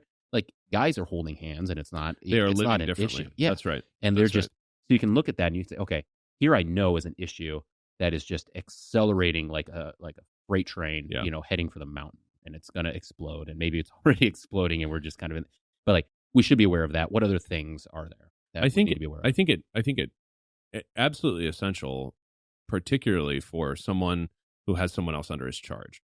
That's a parent, that's a pastor, that's a teacher, that's whoever, is that you mostly spend your time when you're not directly having to teach or exercise that authority, but you're mostly observing. Too many people in authority positions think it's their job to just talk incessantly. Mm-hmm. And then what that prevents you from doing, because you're going to receive affirmation within your authority structure, you're going to be honored for your position. The problem, the Pharisees cannot observe what is needful in Israel because their major interest is to be pleased in Israel. They want to be observed. They want to be honored. If I'm making it my business, like when, and this is easier when you travel, or it's easier when you're not entirely comfortable. There's something productive for oneself about not being entirely comfortable everywhere you go. Mm-hmm. Even among your own people. It's kind of a good thing because it keeps your eyes open, that they do things differently. An example in the scriptures is when Paul goes to Athens, and Paul has grown up in these kind of diaspora, like it's almost like he grew up like his whole family was Mexican, but he grew up in Illinois. You know what I mean? Like he's there are two cultures he's sort of familiar with, but he's never been in a completely Gentile place before, like quite like that. And his soul is grieved by the idolatry all around him. But he observes that there's this multitude of gods, and then bases the Mars Hill address on the reality of only one God, right? So he strikes at the heart of what they are doing and what they're about by being simply observant. I think it's much more important to go somewhere and to listen, to observe. It's immediately apparent in people's body language. I get on the plane in Pittsburgh, people act a certain way. I get off the plane in Minneapolis.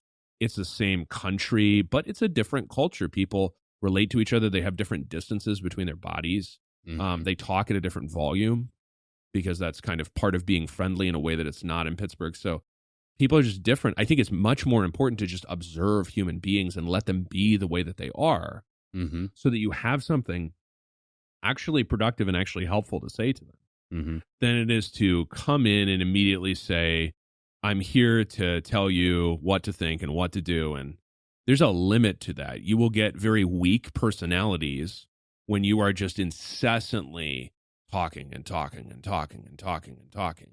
You will get stronger followers of Christ who are taught to be observant like you are being observant about them. Not in a way that is ever demeaning or insulting. I mean, I love how non-condescending Jesus is, despite being the Son of God. He never comes off as if he's like, I'm smarter than you, which most of us struggle not to do, right? Yeah. But he observes what is going on with people and then addresses that. You know, this is why the Pharisees behave this way. You've seen it with your own eyes. Yeah, I think that's a really good take. Maybe two ways. One, you know, I've certainly interacted with people that they're a speech looking for an audience, like at all moments of the day. That's what a lot of people think the word preach means. Yeah. Right. Yeah. I think you referenced that in your in the course. The lit course. Yeah, so that, I mean, that is immediately appalling.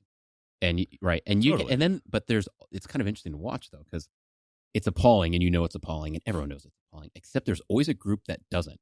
And it's like kind of this like, you know what I mean? Like there's this like follower mentality, and it's not in most people, it's in like a small group. Yeah, that's right. So they have kind of like their small group that is an audience looking for a preacher, which is not the way most people are oriented. So you get this little haven, and I wonder if like, well, I would suspect that there are probably some churches that are just that. Oh, like yeah. The pastor has just been a preacher looking for an audience in all aspects of his life, and then there's this little group of followers that they thrive to that. And they click. And then there's the rest of the community that's looking in, and they're like, I didn't like that exchange. Yeah. Like, I didn't like that. And so they're going to go elsewhere. But once again, like there's no like feedback loop for there to be some kind of like, that's wrong, let's work on that. And I think that the reason it's so important is because if you think that what you're doing, particularly as a minister, is that you're just trying to find your little group of people who are supposed to click with you. That is not at all the way that Paul, when he's talking about the way that he lives in 1 Corinthians, like between 8, 9, 10, and the first verse of chapter 11, that's not how he behaves. He looks at how people are. He says, I can go this far with them. I'm in Minnesota, so I can drink caribou coffee and I can know about how the Vikes are doing. And you know what I'm saying? Like I can do, but I can't go this far because that's against the law of Christ. I'm always in the law of Christ wherever I go. But I will live with them as much as I possibly can in order that I might, by all means, save some. That involves a tremendous amount of clear-sighted observation about people so that you can be as close to them as possible to minister the gospel to them as much as possible. So, I mean, really, besides scripture and observation, I can't say anything else is absolutely requisite. Yeah. I mean, a lot of other things could be extremely helpful, I think, for people generally. One thing that they're usually lacking is the capacity to have good conversations with other people. So in addition to the observant thing, I think most of us have to spend more time prioritizing other people in our daily lives and communication with them, especially, like not just texting them every once in a while. Yeah. Because modern life makes it extremely easy to ignore other people all of them. I think it's a good test. I learned a little bit of it through sales. I think everyone should do sales. Everyone should do door-to-door sales.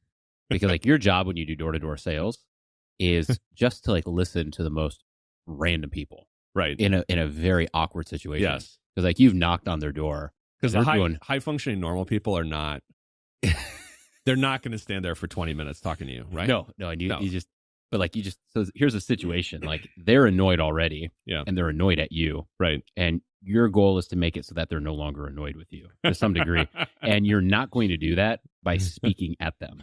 Yeah, you know, right? You're going to do that by asking questions and like learning Right. Building a little bit of trust and stuff like that. So that was a great learning tool. I look back on. I appreciate that I've done that, but it's probably a good test just to say, okay, maybe for Lent, just work on this. Like whenever you have conversations with people on something, try to talk 10% and listen to 90%. Yeah. And just, right. Just go talk to someone and then just be like, ask a question. Right. And ask a question. Right. And ask a question. Turn it back around at them. And that is one way to kind of train your mind, because maybe you're one of these preachers looking for an audience. Maybe you're not. You probably don't fully know unless you've actually asked the question and reflected, which means if you're thinking oh yeah, I think I saw someone like that once, you still might be that person. Yeah. Just try that. Just do that for a month and see if you can do it. And if it's pretty easy, okay, you're probably usually a proper communicator and, lover of people in that way, because you actually care about their story. And if it's really difficult for you, that's probably a really good lesson for you. Yeah. And I think you certainly should not be a pastor, but you probably shouldn't also have kids if you're not more interested in other human beings than you are in yourself. Mm-hmm. And you'll be miserable. There's no other way. There's no other way that it can go when your main interest in life is hearing yourself talk,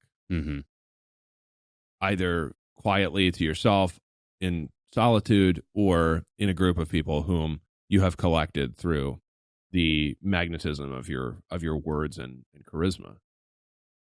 Other people are always more interesting than one's own self, I think, especially for a Christian, not just because of some, ethical duty to love the neighbor. That's I think part of it, but I also think, and the only person I've really seen talk about this extensively, and that's just the smallness of my experience, that's not a gauge of anything, but in his sermon, The Weight of Glory, when C.S. Lewis talks about this, and he talks about seeing an immortal in the face of everyone else, that is to take seriously the fact that it's not just, modern people like to say, that basically to project psychological dysfunction onto each and every single human being, and therefore to say you have no idea what someone else is going through. Well, maybe not everyone is psychologically tortured all of the time, and that doesn't need to be a reason that you're interested in other human beings. Mm-hmm.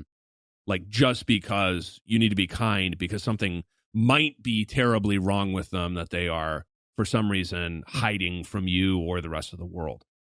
Could be true. It doesn't have to be. Mm-hmm. There could also be the idea that you are simply interested in other human beings, their thoughts, their doings, what's happened with them, and the sorts of things that it's going to take 25 conversations for them to reveal, for example, is always vastly more interesting, because in that you begin to participate in the kind of deep interest in every single human being that Christ obviously has, right? It's not just a duty, or it's not just a psychological admonition to be nice or kind. You are beginning to have some of the same love for your fellow man, and not just in the abstract, I'll write a check, I love my fellow man, here's the check, thanks, go away. Actual love for concrete individual human souls that Christ has. I mean, that's the best part of our job, I think. Yeah, and I think, this is completely speculative, but I mean, if they're this deep in the interview, they might be interested in what I'm going to say. I think that God made me a pastor so that I wouldn't go to hell, because I think that I would probably easily go to hell if not forced by my job to love other people. Yeah. Because I'm low empathy gang, I'm high functioning gang, and so I just like getting stuff done. So if I had just been presented with, your job is to close these deals, or your job is to achieve these targets or whatever, I would have just tried to overshoot all of those goals, even if it meant the ruin of people's lives. I just want to. So then God was like, well, I'm going to make your goal the salvation of that soul for whom Christ died. Yeah. So now this is suddenly not about you at all. You don't get to use your own words, and you don't get to care about yourself. So it's really good. Yeah. It's really good. You would have been a juggernaut. It would have been terrifying. Yeah. and horrible. Yeah, there's a fine line between a monster and Right. it's just like that re-angling, right? It's like when your kid like Yeah. when your son's like throwing just doing something that's is going to be absolutely destructive. Yeah. Like it's just like you're just like whoop. Yeah. Let me use go this. over here, and now it's Right. productive. Like Go hit this tree with a stick. That's right. Yeah. Don't hit your sister. And I think that I because when Walther makes it's fairly profound observation Walther makes. I think some of the most interesting stuff in the Law and Gospel lectures is in the introduction, where he's obviously just kind of gassing off for the students, because those are all just fireside chats with, Grandpa Carl, is what they were, the Law and Gospel lectures. And one of the observations he makes is that God does not change the man's nature when he converts him. He takes a certain nature and just runs with it, right? And Paul is the best scriptural example of that.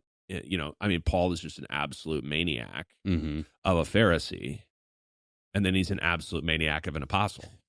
Yeah. You know what I mean? Yeah, right. yeah. And so I think that if you have certain abilities that really, anybody's life can be turned towards the demonic. When people are like, I don't know when you sleep, it's like, well, I sleep fine. How many hours do you sleep? I sleep like 6 hours. Okay. That's all I need. I can't sleep after I'm up. So I have to stay up late enough so that I don't wake up at like 3, because then I'm done and my body's like, let's go. Yeah. I gotta go, and that's just the pace. But that's fine when oriented towards holy things. That's terrible when oriented towards unholy things. And I think that part of men discerning their vocation in the ministry needs to be kind of less like, do I think I know everything about this? That's never true for any profession. I think pastors' children understand more than those of us who were not. That's obvious to me. That's obvious. But you're never going to know enough. That's why you have to keep learning your whole life. But it's more like, do you understand that this will provide a discipline that may be necessary to your soul uniquely? And I have certainly found that to be the case for myself. Yeah, that's where the vocation, tell me what you think about this, but, I could be wrong on this, but when I've heard the vocation talk, which is good, but I think there's something missing when it kind of works like this. It's like, okay, so God has forgiven you, and now what's your Christian life? Well, your Christian life is to serve others. Yeah. Right? So in other words, and then it's, so it's this vocational thing for the sake of others. Yeah. Which is true, but the forsake of the others is actually a part of like cleansing yourself too. Like there's a selfish way, not in a sinful selfish way, but like there is a selfish way. It's like, yeah, there's going to be upkeep on your machine for the remainder of your life. Yeah, right. And one of the reasons you're serving the other people is because God wants to actually like cleanse and calibrate the endeavors that you're doing in a way that's not harmful to you, but it's actually helpful to you. So your vocation is just as much for you as for others. Go help this person.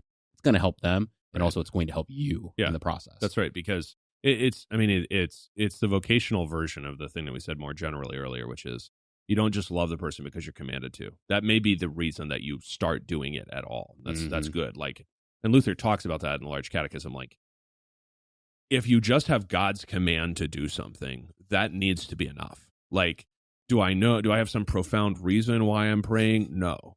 I know that Jesus told me to pray, so I'm going to pray. Like that's a great place to start. But you also realize as you go about it, and this has been true mainly in my life with being a pastor and with being a father. Some other things that people find interesting, or I find like stuff that is purely academic, for me, that's just like dessert. Like it's fine. Like I enjoy it, but it's almost like self-indulgent, like if I went somewhere and somebody was like, let's have a 4-hour historical discussion about the Pharisees and like whether and how they figured in the formation of the Talmud and like, or where they came from before the advent of the New Testament. Like that's just completely dessert. That has nothing to do with eternity. It doesn't matter. It truly doesn't matter. The stuff that actually like matters is the stuff that not only God actually commands you to do. So God has not commanded me to have like deep historical knowledge about the origin of the Pharisees before their appearance in the New Testament. Don't need it. Okay. The stuff that God actually commands, maybe I'm starting, or maybe I'm at first doing simply because I know he commanded it. But I'm going to realize as I do it that it is the only thing that changes me in ultimately productive ways. And it's the only thing whereby I experience on this side of glory anything like the love that Christ has for me, because I love my children and I love God's people simply because they exist.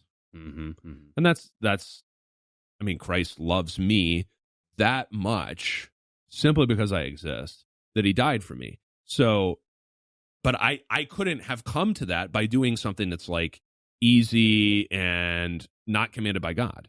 Yeah. I can only get there by hard roads, you know? And so he has to, right. And so for most men, it's enough to be a dad. They get that as a dad. And he was like, no, you're such an idiot. You're so selfish. You have to be a dad and a pastor. And 9 That's kids. what I think. Yeah, 9 kids. 9 kids. Right. Yeah. Let's take a quick break and we'll circle back. Sounds good. All right. Bennett says we're back. So we've talked about some serious stuff, so we should go stick with serious things, I think. Yeah, that's so, right. Aliens, go. I think that Joe Rogan he's kind of, in this way, Joe Rogan is performing the same function that we talked about earlier with Jordan Peterson and Jungian psychology, because straightforward belief in, desire to have contact with, and platforming of people who, in a very naive, straightforward way, generally believe in aliens, may be almost single-handedly due to Joe Rogan.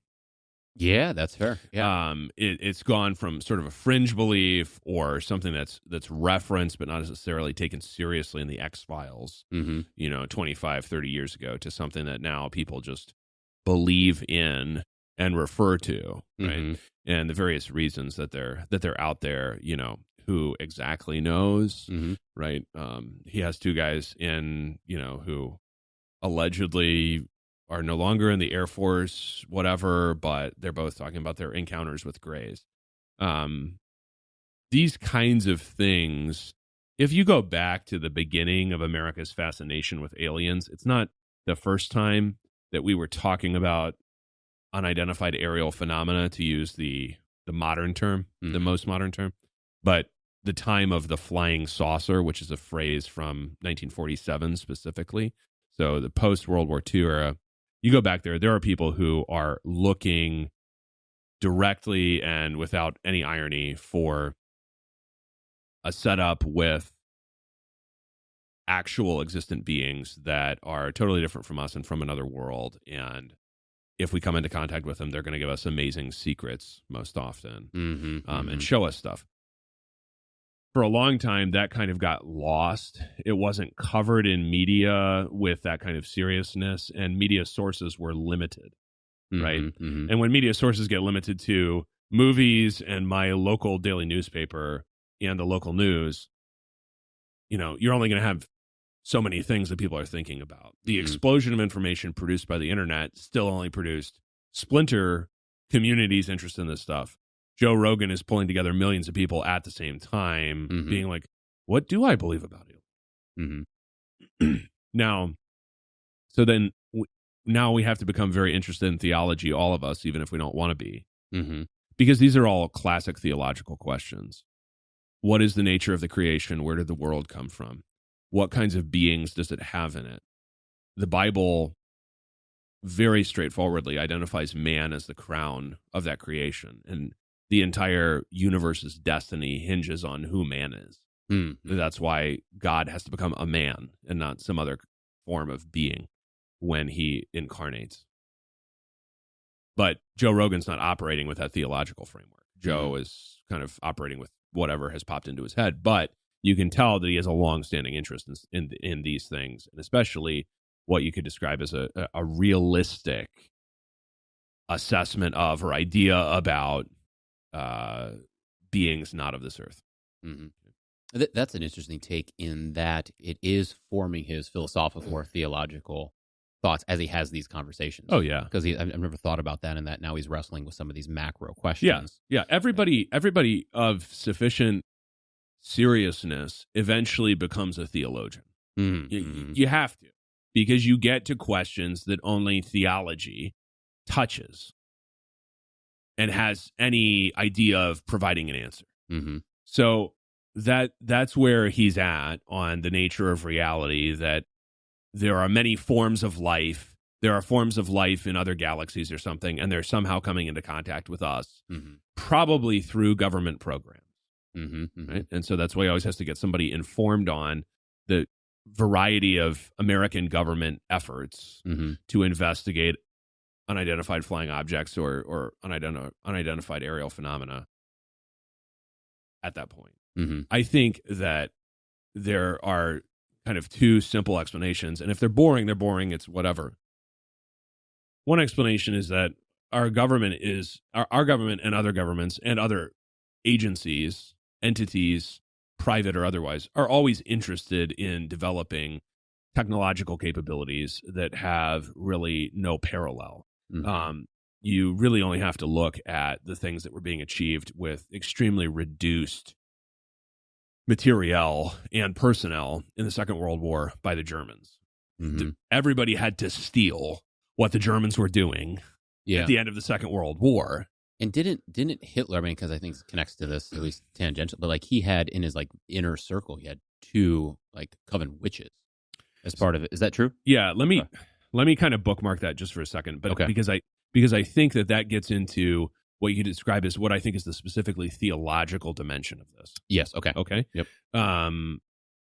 But the purely technological dimension of it is modern government entities are, for their own various reasons, most of which don't have to do with trying to keep something directly from their own population, but they feel that they need to in order to keep them from their enemies, engage in research and engage in displays against one another. The Chinese are currently doing this with warships in the South Pacific, way too close to Australia and New Zealand for their comfort. And of course, we can see that kind of technological innovation with drone warfare in Russia and Ukraine, as well as in the Chinese military right now. So the idea that there are technologies that are not understood or easily observed or identified seems to me totally uncontroversial.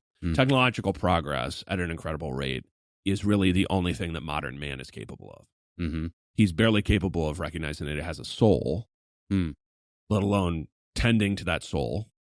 So he's terrible at theology, and he doesn't even recognize that it exists usually, but he's great at technological progress. So I'm perfectly willing to assign a certain percentage of anything that anyone sees and cannot identify to technological efforts, research, testing that is poorly understood and not at all disclosed. That's fine. So in other words, like the technological advancements that can be done in the inner circle might far surpass what we think. Particularly the kind of stuff that is filed under what has recently usually come to be called disclosure. The kind of things about which there are congressional hearings, right? And so they say, well, look at what this video taken by this naval aviator shows. Well, okay, there's a lot of technological stuff I don't understand. And maybe he doesn't understand it either, and nobody on that congressional committee understands it. That doesn't mean that it has an otherworldly origin per se. I'm just trying to speak logically. That's all. I'm not saying it's impossible. Yeah. Because to kind of move into the theological portion of it, one of the things that is notable about particularly the National Socialists, because of their where the movement that they come out of as a political party, and the circumstances they come out of, right? German politics in the 1920s has all of these different people vying, apart from the ruling Socialist Party, vying for a completely different vision of Germany, right? Germany has failed communist revolutions in most of its major cities between Armistice Day, November 11th, 1918, and roughly 1921 or 22. And we have to remember that in almost every country, and certainly in Germany, after they lost that world war, there is a depression in about 1919, 1920, and 1921. So everyone is hard up. There's kind of a little Great Depression, and that's generally forgotten. That fails, you have the Weimar Republic ruled by a socialist party.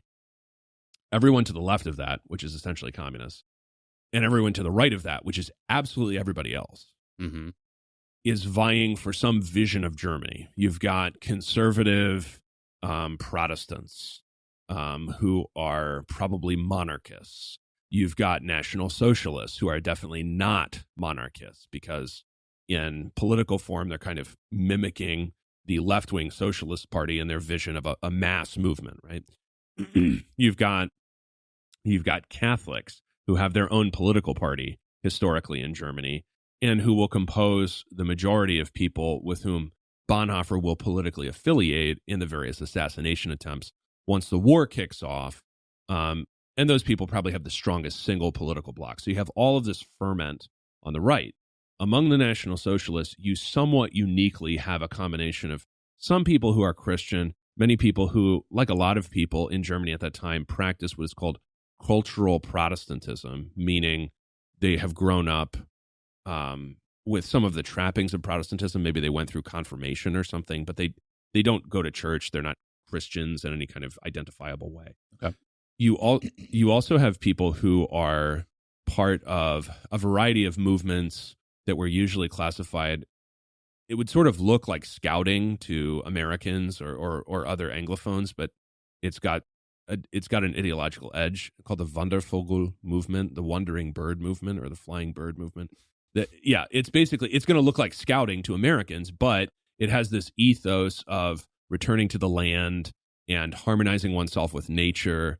They're Luddites. They are Luddites to some degree. Look at that, I learned something today. Yeah, and the interest in what we'll hear like during the Third Reich as blood and soil starts as a Wandervogel attachment to nature. Okay. And takes on, obviously, a political and military edge once people who started there in their youth, like before the First World War, when they're all boys or young men. Does that get back to a little bit of Germans' like pagan roots?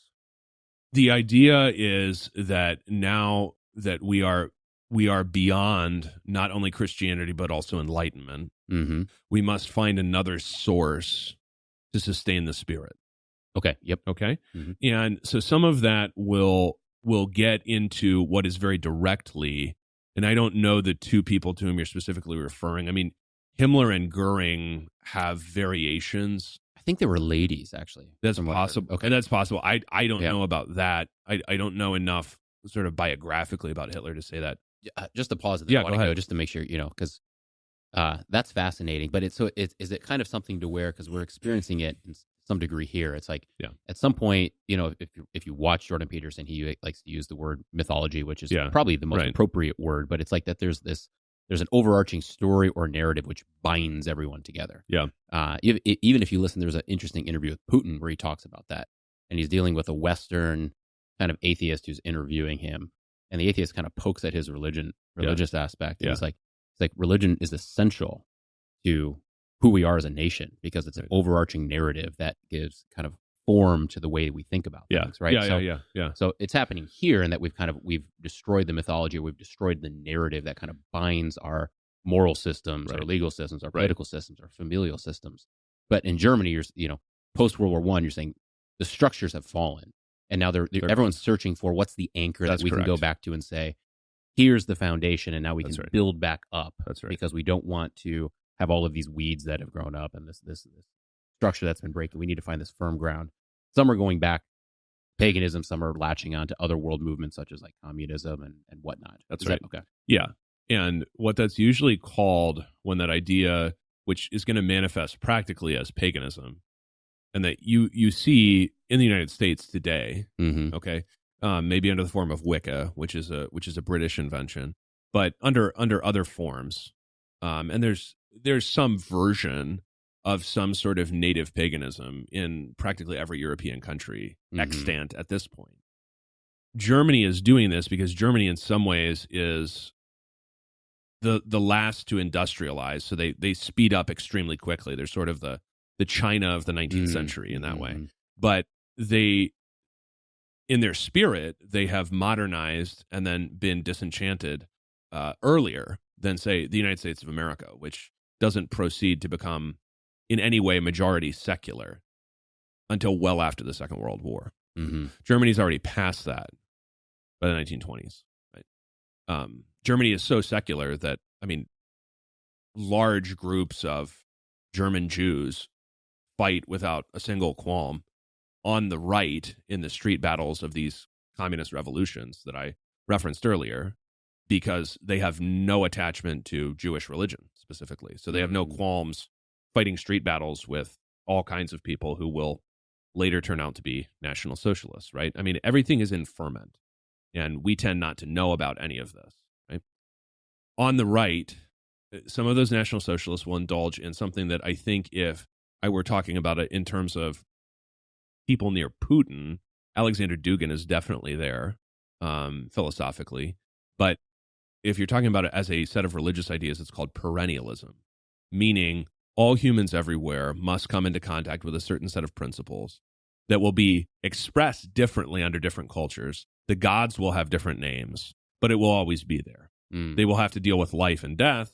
They will have to deal with fertility and sacrifice. They will have to deal with coming of age, and those will be manifested. A lot of that perennialism is kind of the underlying idea behind any world religions class that anyone ever takes, unfortunately. It has its own ideology.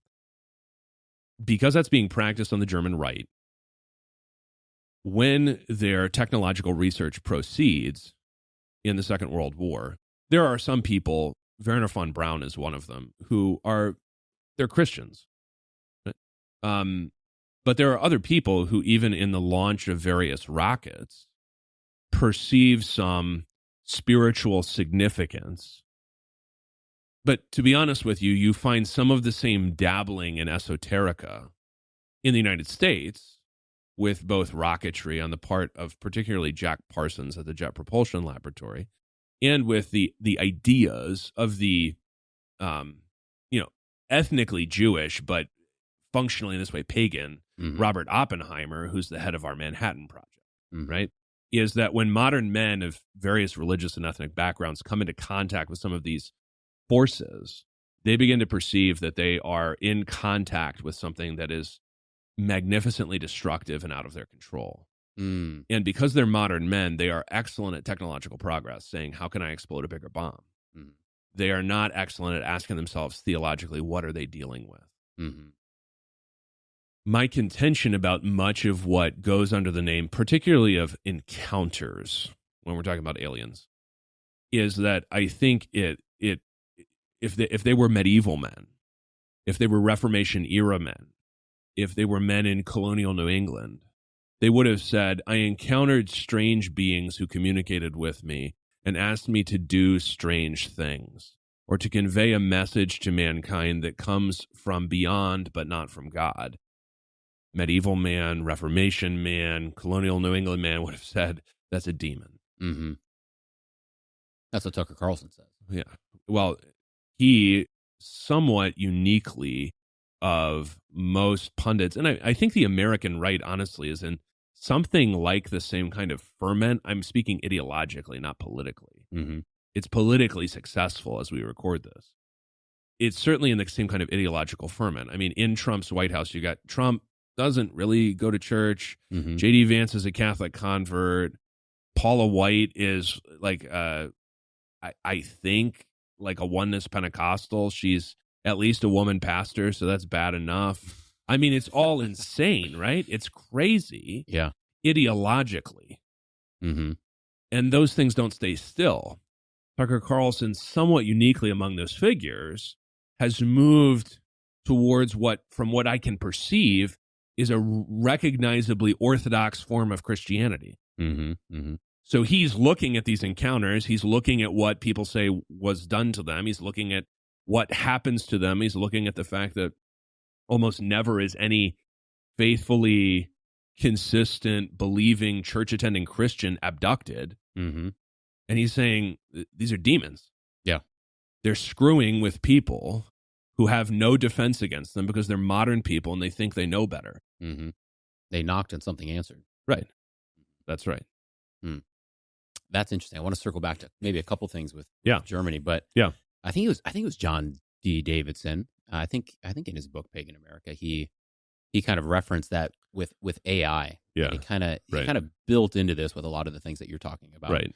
with kind of this idea of like, well, what was pagan worship, right? And that's kind of that's his most like academic part of his book, perhaps, is like going through the history of that, right?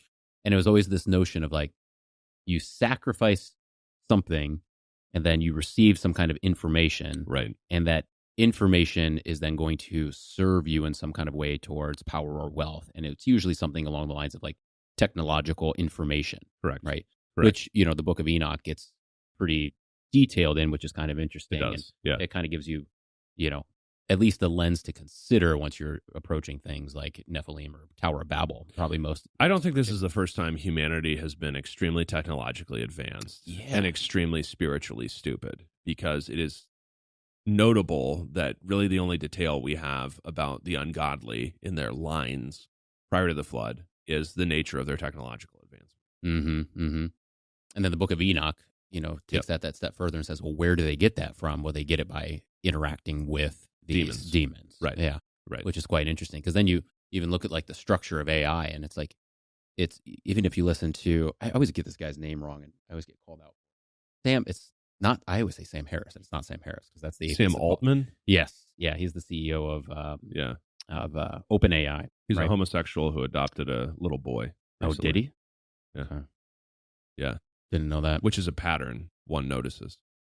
Go ahead. Yeah. If you want to expound on that pattern, we could go back to that too. That'd be actually quite interesting. But, when he talks about, so there's AI, and then there's, a little while since I've looked into this. So it's AI, then there's general AI, right? AGI, artificial general intelligence, right? Yeah. And that's the one where the idea is that it's something like, that's where it's more like a mind and less like a computer. Right. And that it can go itself and learn. Right. Right. Not just do what you tell it to do. And it operates in a different way. And that's where a lot of the concern is kind of geared towards. Yeah. And as he was talking about that, he's like, we don't really know when that crossover would take place. And like, it could even be now. In other words, what's going on behind the scenes, they don't fully understand. They can interact with it to some degree. They can kind of give inputs and receive outputs. Yeah. And at some point it's kind of mysterious on where that's coming from. And that's why, we talked in depth with John Davidson about that. But, there's these weird, encounters. Loab is kind of one of the bigger ones, but there's these ones where it seems to they call it hallucinations,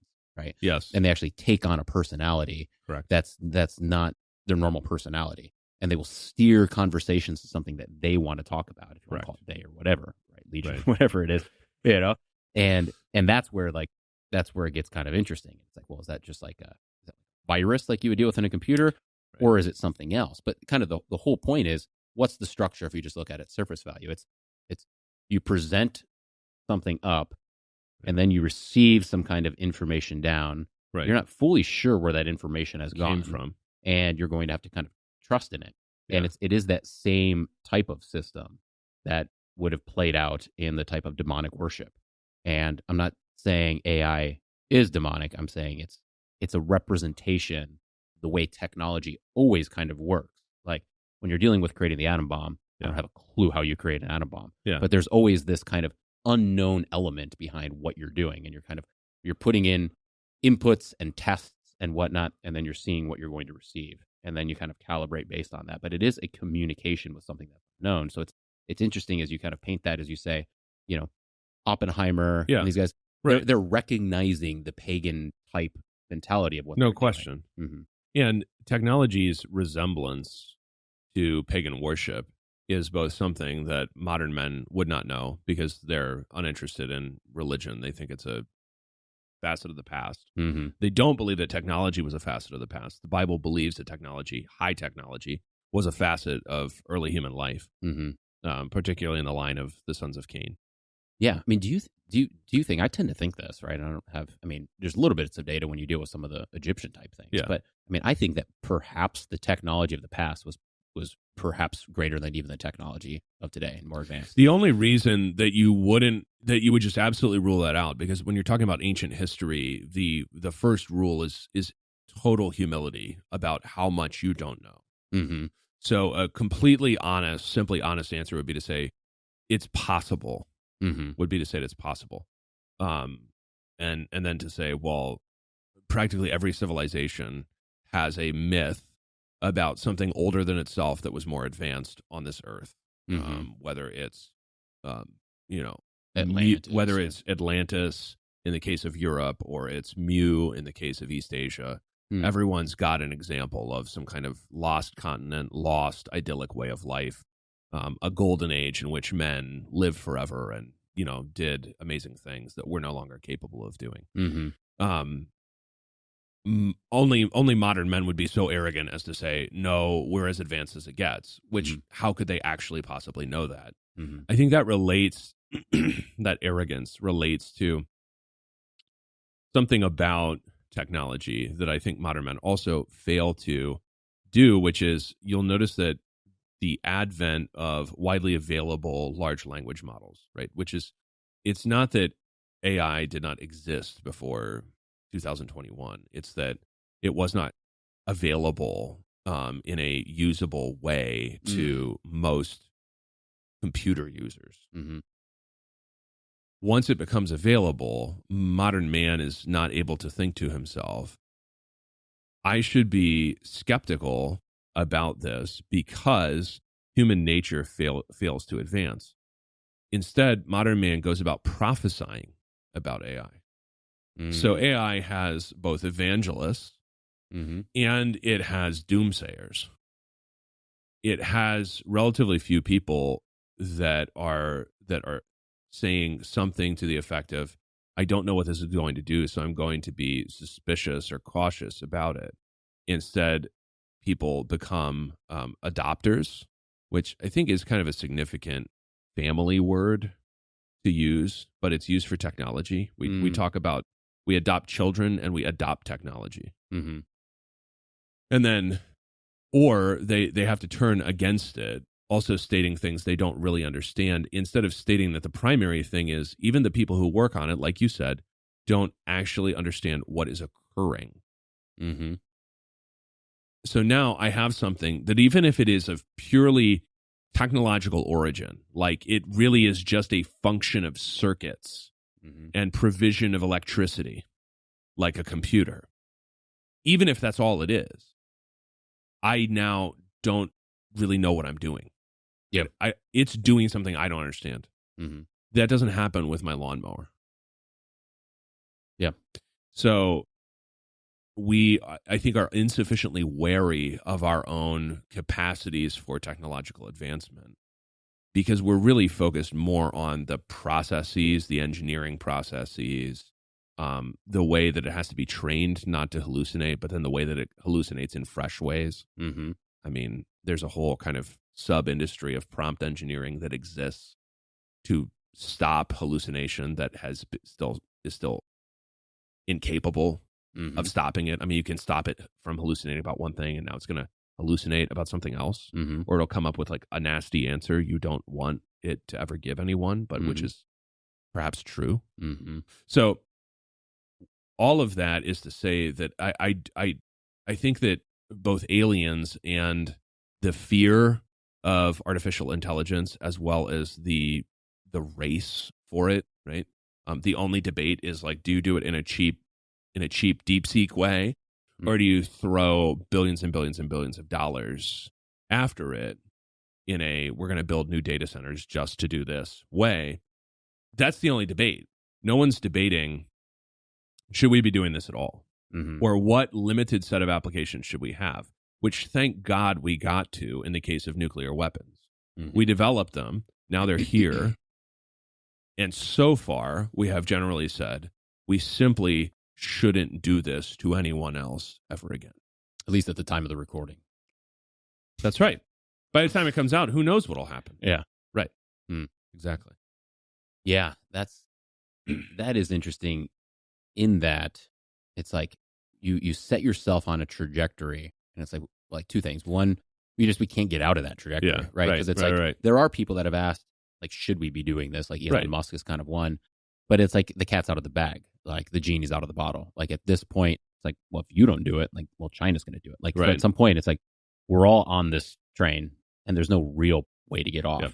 And that's the way like self-destructive tendencies go. And it seems like that's the way that civilizations have gone in the past in pretty grandiose ways.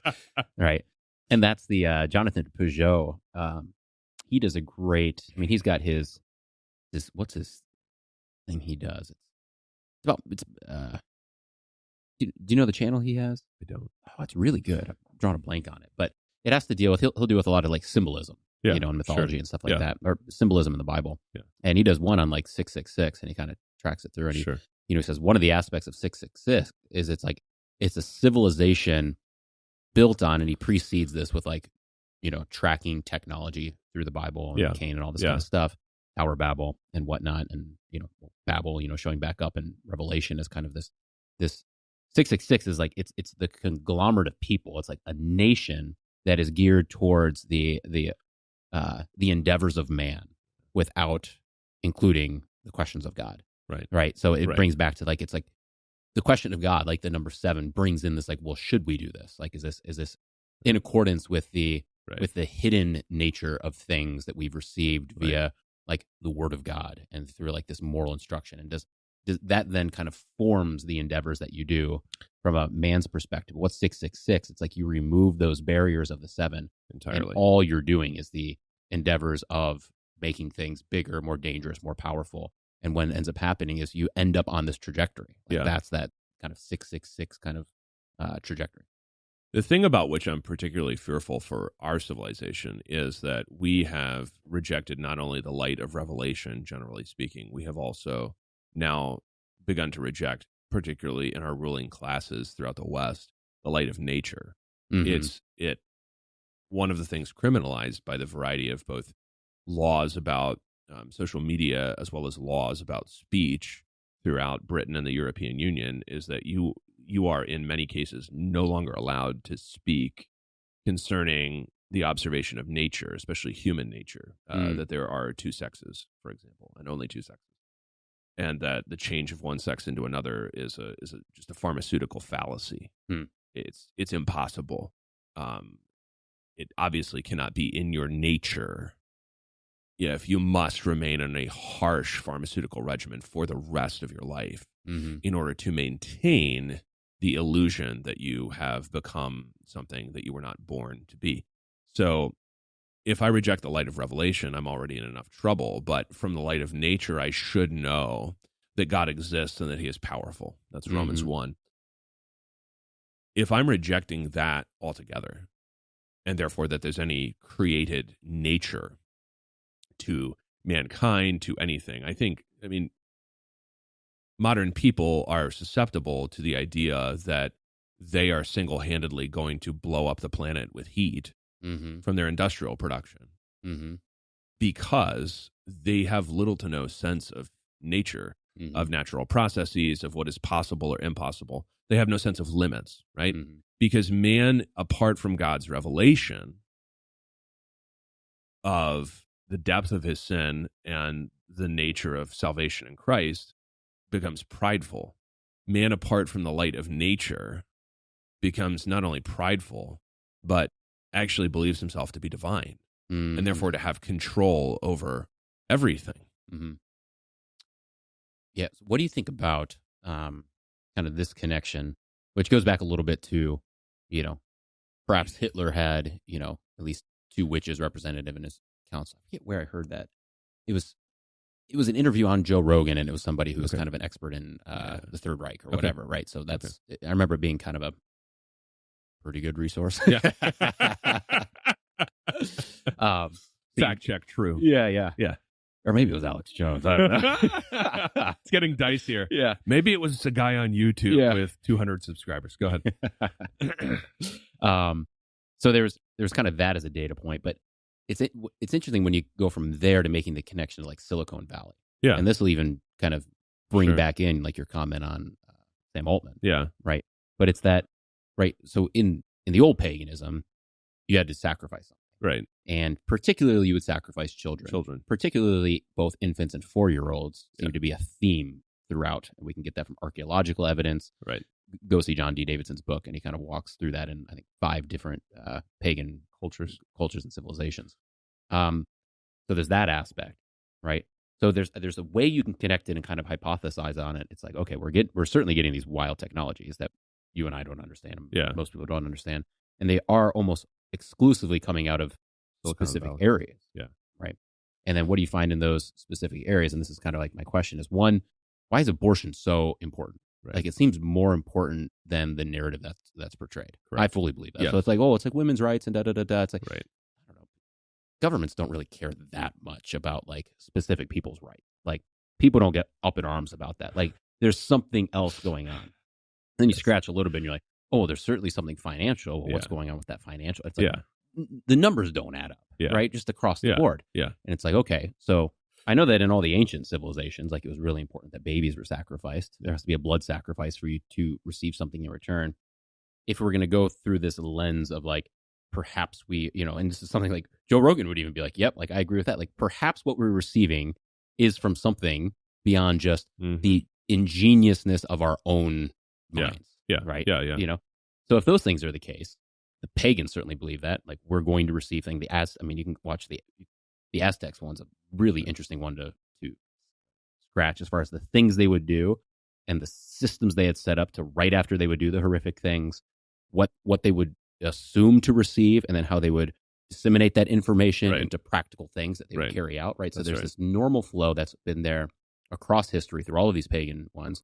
Then you kind of take that lens and you apply it to us. It's like, well, we're certainly receiving things, if you want to put it that way, or accomplish things or whatever. Abortion seems to be so important.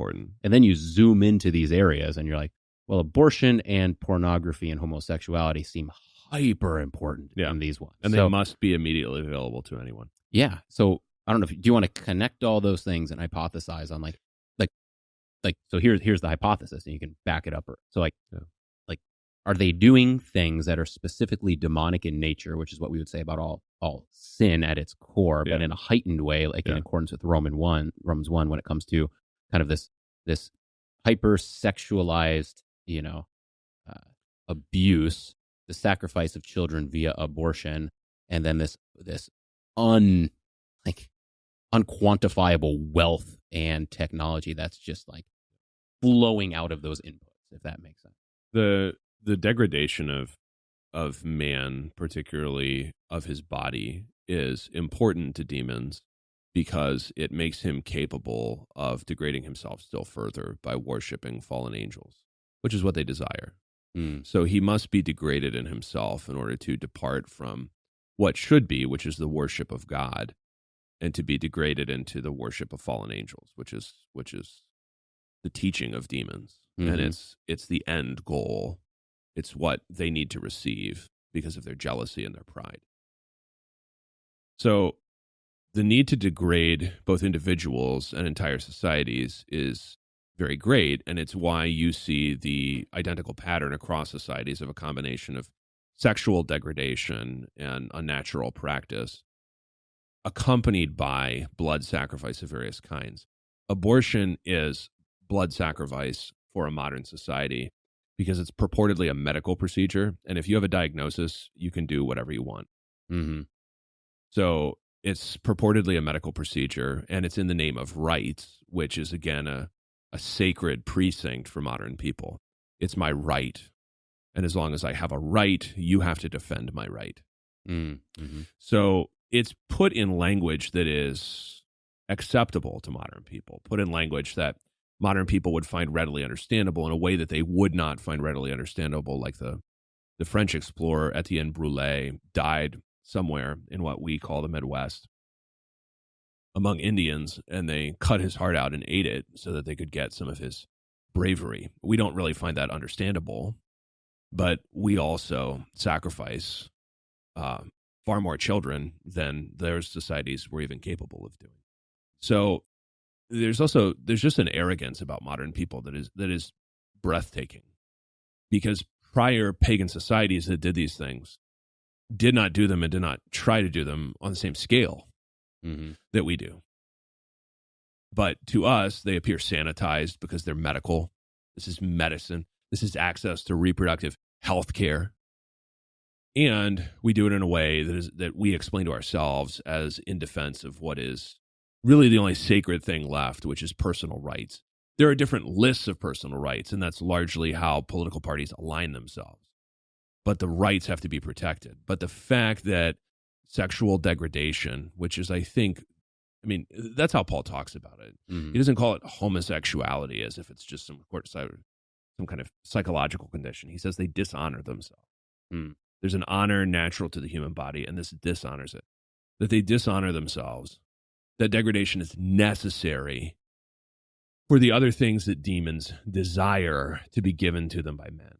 Mm. And in exchange, men do receive things. Like if you are homosexual, you don't have to, you can have immense wealth because you don't have to leave it to your children. Yeah. You don't have to give it to your children while they're growing, and then you don't need to leave it to them when you're gone, which has also procured them enormous political power. Actually, at this point, in both political parties. Mm-hmm. So that's why you find this pattern of degradation preceding what appears to be massive, both technological and moral change in various societies across time. And the reason we can't track it with the same accuracy that we could track it in the case of California over the past 50 years is just because, I would say, with a little more expertise about the ancient world, we just don't know enough about the Phoenicians, and we just don't know enough about, the Ojibwe or the Aztecs or the Maya, as much as we do know about some of them, to track the exact same progress. Mm. But it's identical from place to place to place because the demons are not creative. Mm-hmm. Interesting. Let's pause for a real quick second here. I've got to send a text message to someone that's picking up my kids. All right, and we're back. All the logistics are taken care of. I am not a failed father. That's great. That's really good. Yeah. That's per really earlier conversations. So let's land this plane. But I want to, you mentioned, and you've kind of hinted towards this, but I do want to circle back to it. Because you said, Sam Waltman and his homosexual partner or adopting a kid, and you said, now that's also a theme. It's a theme. And I think one thing you can observe is that when you have these larger, let's say, vaguely spiritual realities going on in a country, it really is honestly not unique to any political party. Dave Rubin, it did the same thing. Homosexual, adopts a little boy. Mm-hmm. What is going to happen to those children, I don't really need to explain, because that was illegal. Not only that as a recognized domestic partnership or even, quote, marriage within our lifetimes. Mm-hmm. And the idea that they would be allowed to adopt was also because of easily understood natural reasons, not permissible within our lifetimes. What was supposed to be protected in any society that has both the light of revelation and the light of nature, although in this case nature is all you need, is that children need to exist as close to what they should have been born into if they were not as possible. And that is a marriage, which is one man and one woman for life. Where that's not possible, they need to be adopted into that. They should not be adopted into something else. Whether those people have evil intentions, which is what I'm both implying and I'm fairly certain of, or not. Let's say I'm completely wrong in my implication. Still, how will that child learn anything about what it is like to be married? What he's living in is not a marriage. But that's present also on the political right in the case of Dave Rubin, who is platformed as some sort of conservative, I don't know what he's conserving, commentator. And what you're dealing with is a larger spiritual reality that the child may be literally or metaphorically sacrificed to the desires and the predilections of the adult. And any society that does that obviously is engaging in something that is spiritually heinous. It also is destroying its own foundation. Child sacrifice is specifically practiced by the tribes for whom the advent of Israel in Canaan is a punishment. We forget that. We think that the Canaanites didn't do anything wrong, and just randomly God decided they need to stop existing. Societies do not fall for morally neutral reasons. Societies fall, destroy themselves, are destroyed as outworkings of God's judgment on the nations in their practice of sin. It's not really, honestly, terribly mysterious. When societies can't understand that or think that it just has, the very popular Jared Diamond explanation, guns, germs, and steel, that it's just the result of random biological and technological processes. That's a really good example of a modern myth. Because modern man is unable to accept that he lives in accountability, as do nations, before God, and therefore are accountable to God for what they do. But particularly, one of the best ways to see, is this society worthwhile and sustainable or not, is how children are treated. And children are generally treated as something we can do with what we want, if we even want them.